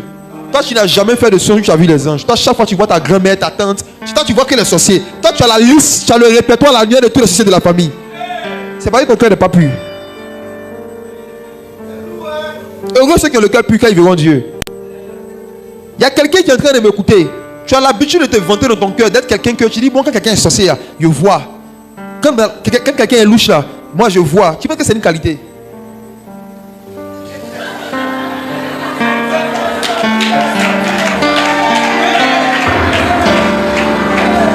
Ce n'est pas le don de prophétie, c'est le don de bagarre prophétique que tu as. Ce n'est pas le don de prophétie authentique. Quand ton cœur n'est pas pur, tu vois que les esprits impurs. Quand ton cœur n'est pas pur, ton esprit ne voit que la mort qui doit arriver aux gens, les maladies, tu ne vois que les mauvaises choses. Pourtant, ton cœur n'est pas pur. Mais heureux ceux qui ont le cœur pur, ils verront Dieu. Et quand on dit Dieu, il y a le Père, le Fils, il y a le Saint-Esprit, il y a les anges, il y a le royaume. Quand ton cœur est pur, tu vois de plus en plus des choses qui concernent Dieu, qui concernent son royaume. Dernière partie du message. Je vais te donner 2 raisons profondes pour lesquelles Dieu permet qu'on vive des blessures. Première raison, c'est pour être avec nous. Cette vérité m'a tellement délivré, même encore ce matin. Isaïe 57, verset 14. Pourquoi Dieu permet que même après la conversion, on continue de vivre certaines injustices, certaines frustrations? La réponse est dans Isaïe chapitre 57, verset 14. Waouh, ça va délivrer quelqu'un, c'est pour être avec nous. Isaïe 57, verset 14. Attendez. On dira, frayez. Tu es sûr que c'est ce que tu as pris? Oui, Isaïe 57, verset 14. Attends, je vérifie quelque chose. Donne-moi le verset 15, je vais voir. Verset 15, allons au verset 15. Car ainsi parle le Très-Haut, dont la demeure est éternelle, Oui. et dont le nom est saint. Wow. J'habite dans les lieux élevés. Dieu dit, en fait, à la base, j'habite dans les lieux élevés et dans la sainteté. Normalement, voici ma maison. Mais, regardez le mais. Vas-y. Mais je suis avec l'homme, contrit et humilié. Wow. Afin de ranimer les esprits humiliés, afin de ranimer les cœurs contrits. Contrit, ça veut dire blessé. Le passage est trop puissant. Dieu dit, normalement, moi, ma maison, en fait, ce sont les lieux élevés et la sainteté. Mais comme vous ne pouvez pas arriver là-bas, aucun parmi nous ici ne peut atteindre le standard de sainteté que Dieu demande pour être en permanence dans sa présence. Aucun. Aucun. C'est pourquoi Dieu a préféré envoyer son Fils, pour qu'on puisse revêtir sa sainteté. Sinon, sous la loi, les gens essayaient. Les gens essayaient d'être justes en pratiquant tous les commandements de Dieu. Ils n'ont pas pu. Donc, dorénavant, Christ est devenu notre justice. Et nous qui avons revêtu Christ, c'est grâce à son vêtement là qu'on arrive dans la présence de Dieu. En fait, Christ est notre Ésaü. Jacob a pris l'identité d'Ésaü pour recevoir la bénédiction d'Isaac. Et c'est parce que nous avons pris l'identité de Christ que quand Dieu nous regarde, il nous confond avec Jésus. Quand Dieu te touche, tu as la voix de Sandra, mais tu as la peau de Christ, tu as la peau d'Ésaü. Isaac avait dit quoi à Jacob? C'est la voix de Jacob. C'est-à-dire quand tu pries là, c'est Jacob qui prie. Mais quand j'ai décidé de te toucher, je sens la peau d'Ésaü. Prophétisé par là la justification qui allait venir par le Messie. On allait continuer, c'est vrai, de prier avec nos voix. Mais quand Dieu allait décider de nous toucher, il allait décider de fermer les yeux et de nous baser sur le vêtement qu'on a revêtu. Si tu as revêtu Christ, il te donne la bénédiction. Normalement, j'habite dans les lieux élevés dans la sainteté. Mais, si quelqu'un a le cœur blessé et humilié, il devient ma maison. En fait, les blessures, non, ce sont des portes que Dieu crée en nous pour rentrer avec sa présence, pour habiter. C'est parce que Dieu veut être avec nous qui permet qu'à certaines saisons de nos vies, on vive certaines souffrances. Et chaque souffrance, c'est une porte à travers laquelle Dieu rentre. Parce qu'il dit, je suis avec l'homme contrit et humilié. Si je veux emmener la révélation loin, homme de Dieu, est-ce que tu sais que dans l'hébreu, le mot avec là n'existe pas? C'est pour donner un sens à la phrase qu'on a mis ça. Si on veut prendre l'hébreu littéralement, Dieu dit, mais je suis l'homme blessé et humilié. Quand Dieu a rencontré Moïse, Moïse a demandé son nom. Comment tu t'appelles? Dieu dit, je m'appelle je suis. Ce nom-là signifie que Dieu peut être ce qu'il veut. Il peut prendre la forme qu'il veut. Et Dieu peut décider d'être un homme blessé et humilié qu'on appelle Jésus. En fait, ce verset parle de Christ aussi. Je suis l'homme blessé et humilié. Dieu a pris une forme humaine et il a été blessé et humilié par les hommes. Et chaque fois qu'il voit sur la terre un de ses fils qui est dans le même état, il se reconnaît en lui, donc il vient habiter avec lui. Donc, la raison pour laquelle le Seigneur va permettre, il va permettre encore qu'à certaines saisons de nos vies, on soit blessé et humilié, c'est parce qu'il veut être avec nous. Je suis. Le Dieu qui s'appelle je suis. Vous allez voir que Dieu avait donné une loi qu'on appelle la circoncision, n'est-ce pas? Dieu avait ordonné que lorsque les enfants naissent, qu'on puisse couper le prépuce, c'est-à-dire infliger une blessure volontaire aux enfants garçons. Et cette blessure leur donnait le droit à certaines bénédictions que les femmes n'avaient pas. En fait, sous la loi, les femmes, excusez-moi, je vais vous expliquer pourquoi est-ce que pendant longtemps, il y a des droits que vous n'aviez pas en société. C'est parce que vous n'étiez pas blessés. Quand un enfant naissait le 8e jour, là, on le blessait, on coupait son prépuce. Couper prépuce, c'est pas couper ongle. C'est pas couper ongle. Si, Qui a déjà assisté à la circoncision d'un enfant? Est-ce que c'est facile même à regarder?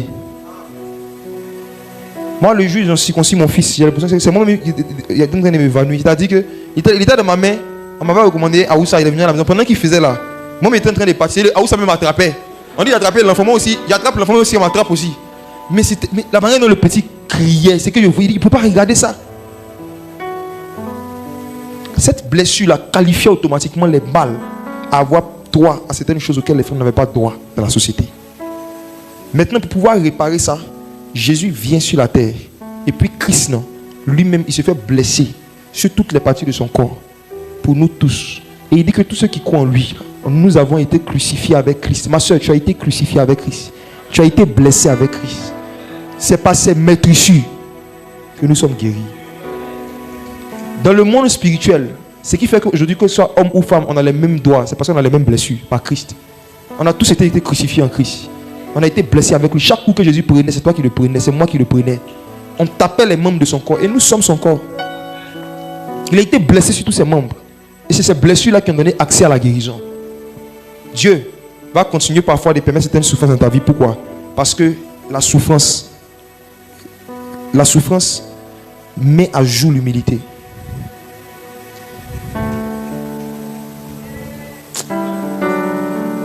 L'humiliation renouvelle l'humilité. Si tu fais des années où tu n'as pas vécu une humiliation, il ne faut pas avoir peur. Je vous dis la vérité. Même Jésus, jusqu'aujourd'hui, il y a de temps en temps, les gens l'humilient. De temps en temps, les gens disent qu'il n'existe pas. Qu'il est le Dieu des Blancs. De temps en temps, on ment sur lui. On dit tout ce qu'il a fait. C'est rien, que c'est faux. C'était une mise en scène. Même les Juifs, ils ont payé les gens pour dire que le corps de Jésus a été volé par ses disciples. Jusqu'aujourd'hui, Jésus, de temps en temps, on ment sur lui. Et toi? Vive une vie où tout le monde t'aime. Tu penses que c'est normal? Même Dieu, ce n'est pas tout le monde qui l'aime, qui n'est pas fait. Quand tu es dans un environnement où pendant des années, tu n'as pas d'ennemis, ça montre que tu n'es pas encore rentré dans ta destinée. Une femme qui n'a pas d'ennemis est une fille. Un homme de Dieu qui n'a pas d'ennemis, c'est un garçon du Père. Tu es un garçon de Dieu. Parce que, je t'assure, Jésus a des ennemis. Il avait, il en a jusqu'à aujourd'hui. Je ne peux pas marcher avec lui, il peut t'aimer par tout le monde. Ce n'est pas possible. Quelqu'un ne peut pas haïr Soro. Son nom est sorti. Tu seras son bras droit. Et puis les personnes vont t'aimer toi. Et puis lui, ils vont le haïr. Ce n'est pas possible. Hein. Tu peux pas être proche de Jésus à un certain niveau et ne pas vivre ce qu'on appelle la haine sans cause. Ils m'ont haï sans cause. Il y a des gens qui vont te voir quand ils vont dire c'est là. Ils n'aiment pas sa tête. On dit pourquoi? On dit, elle fait malin. Je n'ai jamais compris cette phrase. Ça veut dire quoi? Quand des gens veulent te détester pour rien, quand des démons inspirent aux gens de te détester, et même ils n'arrivent pas à expliquer parce qu'il n'y a pas de raison. Donc ils vont chercher des raisons. Et parmi les raisons qu'ils cherchent, la phrase que Satan les porte beaucoup en Côte d'Ivoire, ils disent il fait le malin. Ça veut dire quoi, faire le malin? Non, ça démarche, non? Elle est toujours en perruque. C'est l'argent de ton papa pour payer perruque. Je vais vous dire quelque chose. Quand Satan veut vous monter comme des soeurs, comme des frères, il va vous pousser à les détester pour des choses qui ne vous font pas dépenser. Des choses qui ne vous regardent pas. Pour des choses qui ne vous regardent pas. Et tu vas penser que c'est à cause de ça que tu ne sais pas. C'est un démon qui est en train de t'inspirer quelque chose pour rien. Un jour après un programme, il y a une petite fille, elle vient me voir. Elle dit non, je vais te parler. Puis elle est en pleurs. Il dit il faut te calmer, on va causer. Elle lui a demandé pardon. Il ne la connaît même pas. Il dit qu'il la voyait comme ça. Il ne connaissait pas son nom à l'époque. Il dit il y a quoi? Il lui a demandé pardon parce qu'il était haïssé, mais il a décidé de te pardonner. Il dit aïe, toi c'est tu m'haïs. Toi tu me pardonnes. Il t'a fait quoi? Il dit on a déjà causé ensemble. Elle dit non, jamais. Il dit mais qu'est-ce qu'il t'a fait? Elle dit non, que quand il venait, quand il te regardait, il trouvait que tu faisais tout malin. Non, ça m'énervait. Oui.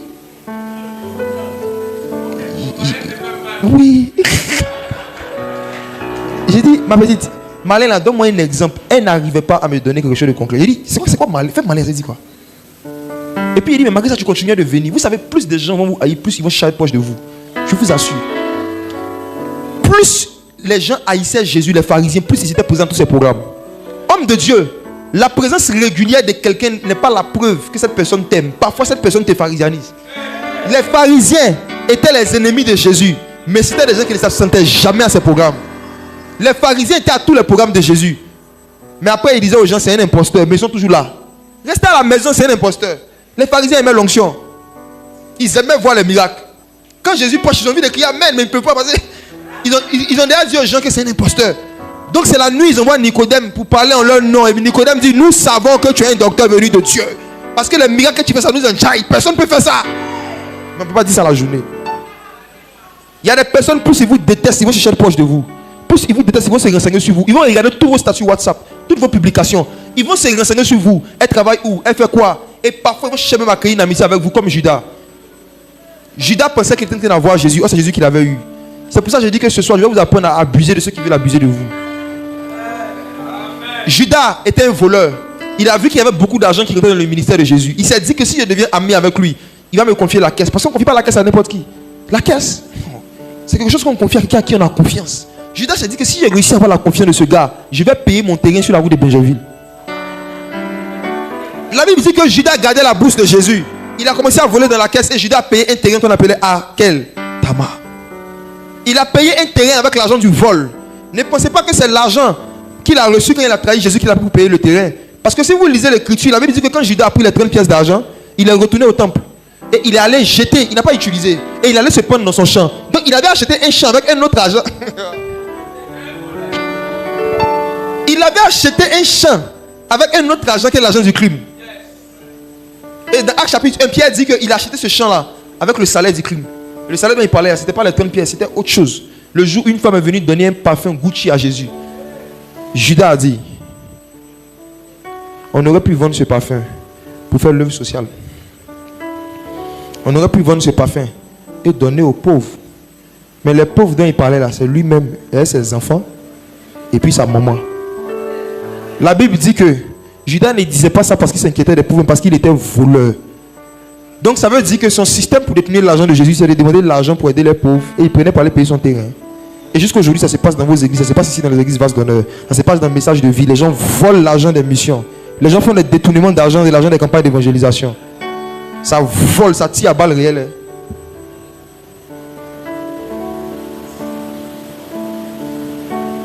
Il y a des personnes différentes des messages de vie. Comme les élections sont venues me voir pour se confesser. Qu'ils ont volé l'argent des missions. J'ai dit, vous pensez que vous êtes en train de voler le pasteur Mohamed? Or, vous êtes en train de voler des démons. Oui. Je l'ai expliqué. Il a expliqué comme ça. Une cuillère, tu sais. Derrière chaque argent, il y a un esprit. Derrière l'argent, il y a un esprit. Et quand tu prends l'argent illégalement, si c'est l'esprit de Dieu qui a poussé les gens à donner cet argent, l'esprit de Dieu qui derrière ça, c'est un autre esprit qui vient et tu vas lui à la maison. Tu penses que tu as volé l'argent, tu as volé un démon. Et j'ai dit à l'une d'entre elles que tu sais, la repentance dans ce genre de cas-là, ce n'est pas juste venir dire, je reconnais, et puis tu as bouffé, puis c'est fini, c'est trop facile. Quand Zachée qui était volé a rencontré Jésus, il dit, Seigneur, si j'ai volé des personnes, je vais rembourser. Je lui ai dit, le montant que tu as pris, il faut évaluer. Et puis tu rembourses secrètement. Tu as volé secrètement, tu rembourses secrètement. Tu mets ça dans la caisse chaque mois, jusqu'à ce que ça arrive. C'est ça qui est la repentance. Je lui ai montré un passage dans le Proverbe où le Seigneur dit, on ne laissera pas impuni le voleur qui vole pour satisfaire son appétit. Si on l'attrape, il va rembourser au septuple. Chaque fois que tu voles 10 000 francs dans le monde spirituel, tu dois 70 000. Faites vos calculs. Vous allez voir pourquoi est-ce que vous avez des problèmes. Il y a une loi spirituelle qui dit que si tu voles, tu dois rembourser au septuple. C'est une loi éternelle. Quand tu voles 10 000 de quelqu'un, tu dois 10 000 à la personne et tu dois 60 000 à des esprits. Donc, celui qui avait volé les 500 000 et 300 000, faites vos calculs.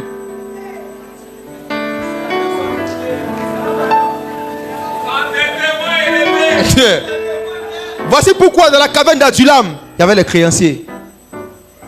Parce que ces gens-là, quand ils ont fait les calculs, ils ont vu que ça ne peut pas payer. Ils ont décidé que David devait les chefs, c'est mieux. Il y a des personnes qui ont le cœur brisé par leur propre dette. Quand ils voient le nombre de personnes à qui ils doivent, ils ne savent pas c'est quand ils vont finir de travailler, qu'ils vont finir d'économiser pour faire. Donc parfois, il y en a qui ont envie de se suicider. Il y en a qui ne viennent plus à l'église. Il y en a qui fuient les frères et sœurs parce qu'ils sont devenus des doyens. Ils doivent trop. Et Dieu voudrait utiliser l'église comme Adulam. Quand le Seigneur dit qu'il va t'utiliser pour libérer les captifs, ce n'est pas seulement chasser les démons. Il y a des personnes qui sont captives de leur crédit, de leurs dettes. Dieu veut te donner une puissance financière pour que tu aides aussi les gens à payer leurs dettes. C'est un ministère, je vous assure. Aider les gens à payer leurs dettes, c'est un ministère. Dieu peut vous donner les moyens pour que vous enlevez des dettes sur la tête, sur la conscience de certaines personnes. Ils seront plus captifs. Qui veut que Dieu l'utilise comme ça? Mais si dans ton cœur, tu as pour projet d'utiliser ton argent pour te venger, à quel moment tu vas te venger et puis il va rester monnaie pour aller aider les gens. Si tu as qu'à utiliser ton argent pour montrer aux gens que tu as réussi, à quel moment tu as fini de faire payer à gospel là, pour montrer aux gens, et puis est-ce que tu auras la monnaie encore pour aider les personnes? C'est pourquoi plus on renonce à certaines choses qui sont dans nos cœurs qui ne sont pas bien, c'est facile pour Dieu après de pouvoir les utiliser puissamment. Heureux ceux qui ont le cœur pur, car ils verront Dieu. La deuxième raison pour laquelle Dieu permet qu'on vive des blessures, c'est pour nous guérir nous-mêmes de certains défauts. Il y a un principe ancien qui existe, ce qu'on appelle la guérison par la blessure. C'est-à-dire on te blesse pour te guérir. On te crée un petit problème pour te délivrer d'un grand problème. Volontairement, on te crée un problème parce qu'on veut te délivrer d'un problème. C'est cette technique que les chirurgiens utilisent jusqu'à aujourd'hui. Si tu vas voir un chirurgien qui dit par exemple que tu as l'appendicite, qu'est-ce qui va se passer? Il va te blesser. C'est ce qu'on appelle l'opération, mes frères. C'est une blessure volontaire. On va ouvrir ton corps pour enlever une maladie. Et puis on va refermer. Quand on va fermer là, tu vas dire le chirurgien m'a blessé, il m'aime pas, il m'a rejeté. On doit te rejeter sur le lit, te jeter, te rejeter, t'empêcher de passer, de te blesser. C'est pour te guérir. Et il y a certains parmi vous, si Dieu n'avait pas permis que certaines personnes vous blessent, il y a certains défauts qui n'allaient jamais corriger dans votre caractère. Il y a des blessures là, c'est des chirurgies spirituelles. Il y a certains ici, vous êtes devenus, vous savez vous occuper d'une maison parce qu'on vous a bien chicoté pour laver par terre. Il y a des jeunes qui n'allaient jamais savoir laver leurs caleçons si on ne les avait pas giflés à cause de ça. Il y a des femmes qui n'allaient jamais savoir préparer si elles n'avaient pas eu quelqu'un qui les maltraitait, si elles avaient fait de nourriture. Vrai ou faux? Il faut reconnaître qu'il y a des vertus que tu as aujourd'hui. Il y a des défauts qui sont corrigés en toi aujourd'hui parce que quelqu'un t'a blessé un peu. Dieu permet aussi qu'on soit blessé pour corriger certains de nos défauts. Voici un verset qui le dit. Tant que Dieu va voir des défauts en toi, il va continuer de te blesser. May God bless you. Jésus a dit que lorsque un arbre commence à porter du fruit, on le mange, on le taille pour qu'il porte encore plus de fruits.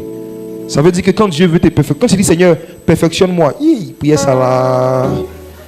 Dans le monde spirituel, ça veut dire Seigneur, mets un couteau sur moi, machette, parfois même pilon, Seigneur, perfectionne-moi, blesse-moi.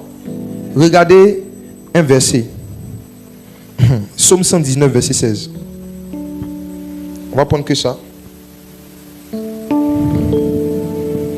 Psaume 119, verset 16. Psaume 119, verset 16. Oui. Je fais mes délices de tes statuts. Je n'oublie point ta parole. Et le verset 15. Je médite tes ordonnances. J'ai tes sentiers sous les yeux. Ok, bon, les psaumes là, souvent les versets bougent un peu. Le verset que je cherche, c'est le verset où David dit: avant d'avoir été égaré, j'oubliais tes statuts. Avant d'avoir été châtié, je m'égarais. C'est le psaume que je cherche.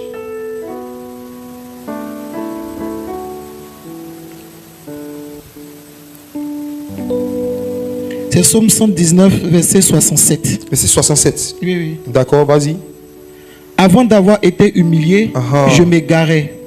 Maintenant, j'observe ta parole. Avant d'avoir été humilié, je m'égarais. Maintenant, j'observe ta parole. Donc, l'humiliation, Dieu utilise ça pour empêcher qu'on soit égaré. Vous êtes dans la foi. Si Dieu de temps en temps n'écrit pas des petites humiliations dans vos vies, vous allez vous égarer de la foi, je vous assure. Parmi les éléments que Dieu utilise pour nous maintenir dans la foi, pour ne pas qu'on s'égare, il y a l'enseignement. Deuxièmement, la communion fraternelle. Et puis troisièmement, il y a l'humiliation. L'humiliation ne allait pas nous égarer. David même dit que lui-même, il s'égarait quand il ne connaissait pas d'humiliation. Vous allez voir que les gens les plus riches ou les plus élevés dans la Bible sont ceux qui ont le mal fini le plus. Parce que des excès d'honneur, les hommes de Dieu, les excès d'honneur, quand t'honore,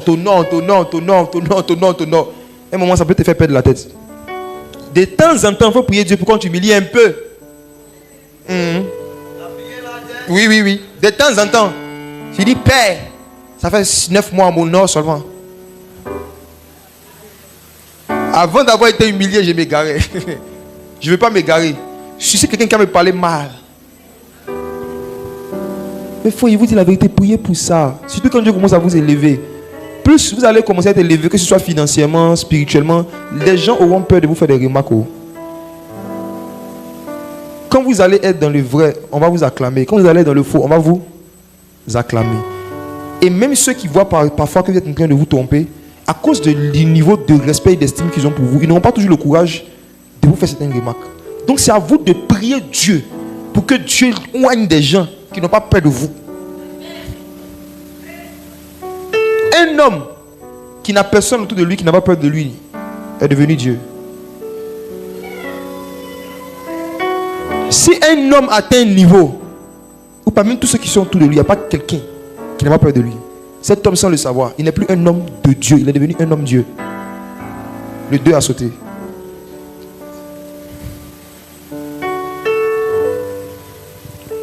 Dans la Bible, il y a des gens qui ont utilisé leurs blessures pour grandir dans l'onction en voyant les choses comme je suis en train de vous expliquer simplement. Et je veux terminer avec une histoire. Qui aime l'onction prophétique? Qui aime l'onction prophétique? Si tu aimes l'onction prophétique et que tu veux grandir dedans, tu veux que Dieu te donne des mesures supérieures, on va lire cette dernière histoire debout. Et nous allons terminer cette partie de la prédication debout avant de prier. 1 Roi chapitre 20 verset 35. Je vais te tenir debout là où tu es. Mets-toi dans la même position que moi. Jour. Roi, Spirit of God. 1 Roi 20 verset 35. Est-ce qu'on peut y aller? Celui qui a le micro. 1 Roi 20, 35. Oui. L'un des fils des prophètes dit à son compagnon, d'après l'ordre de l'Éternel, frappe-moi, je te prie. Mais cet homme refusa de le frapper. C'est l'une des histoires les plus bizarres de la Bible. Quand vous voyez l'expression fils de prophète, permettez-moi de vous expliquer cela. Ça ne fait pas allusion à quelqu'un qui est petit dans le prophétique, bien au contraire. Dans le royaume de Dieu, plus quelqu'un devient puissant, plus on l'appelle fils. La preuve, l'être le plus puissant du royaume, c'est Jésus, n'est-ce pas? C'est pourquoi il est appelé le fils de Dieu. On est dans un royaume où le plus puissant, celui qui manifeste le plus de puissance, c'est le fils. Donc quand vous voyez fils de prophète, ça veut dire que c'est quelqu'un qui avait atteint un niveau prophétique qui dépasse celui des prophètes normaux. Fils des prophètes. Vous allez voir cette expression dans l'histoire d'Élie. Lorsque Élie marchait avec Élisée qui devait partir, la Bible dit que les fils des prophètes ont dit à Élisée, sais-tu que Dieu va enlever ton maître aujourd'hui? Comment ils ont su ça? Comment des gens qui sont loin d'Élie savent le jour exact où Élie va être enlevé? C'est parce que dans le prophétique, dans la parole de connaissance, ces gens avaient atteint une dimension où ils pouvaient même savoir des choses que Dieu ne leur avait pas dit. Dieu n'avait pas besoin d'ouvrir sa bouche pour qu'ils aient accès à certaines informations. Ils savaient sonder les profondeurs de Dieu. Donc ils pouvaient regarder un homme et savoir quand il va être enlevé. Et je vous dis une parenthèse. Le jour de l'enlèvement, il y a certains chrétiens qui sauront quelques jours avant, quelques semaines avant que l'enlèvement va se passer là, comme dans le cas d'Élie. Jésus a dit personne ne connaît le jour ni l'heure. Il n'a pas dit personne ne connaît le mois ni la semaine.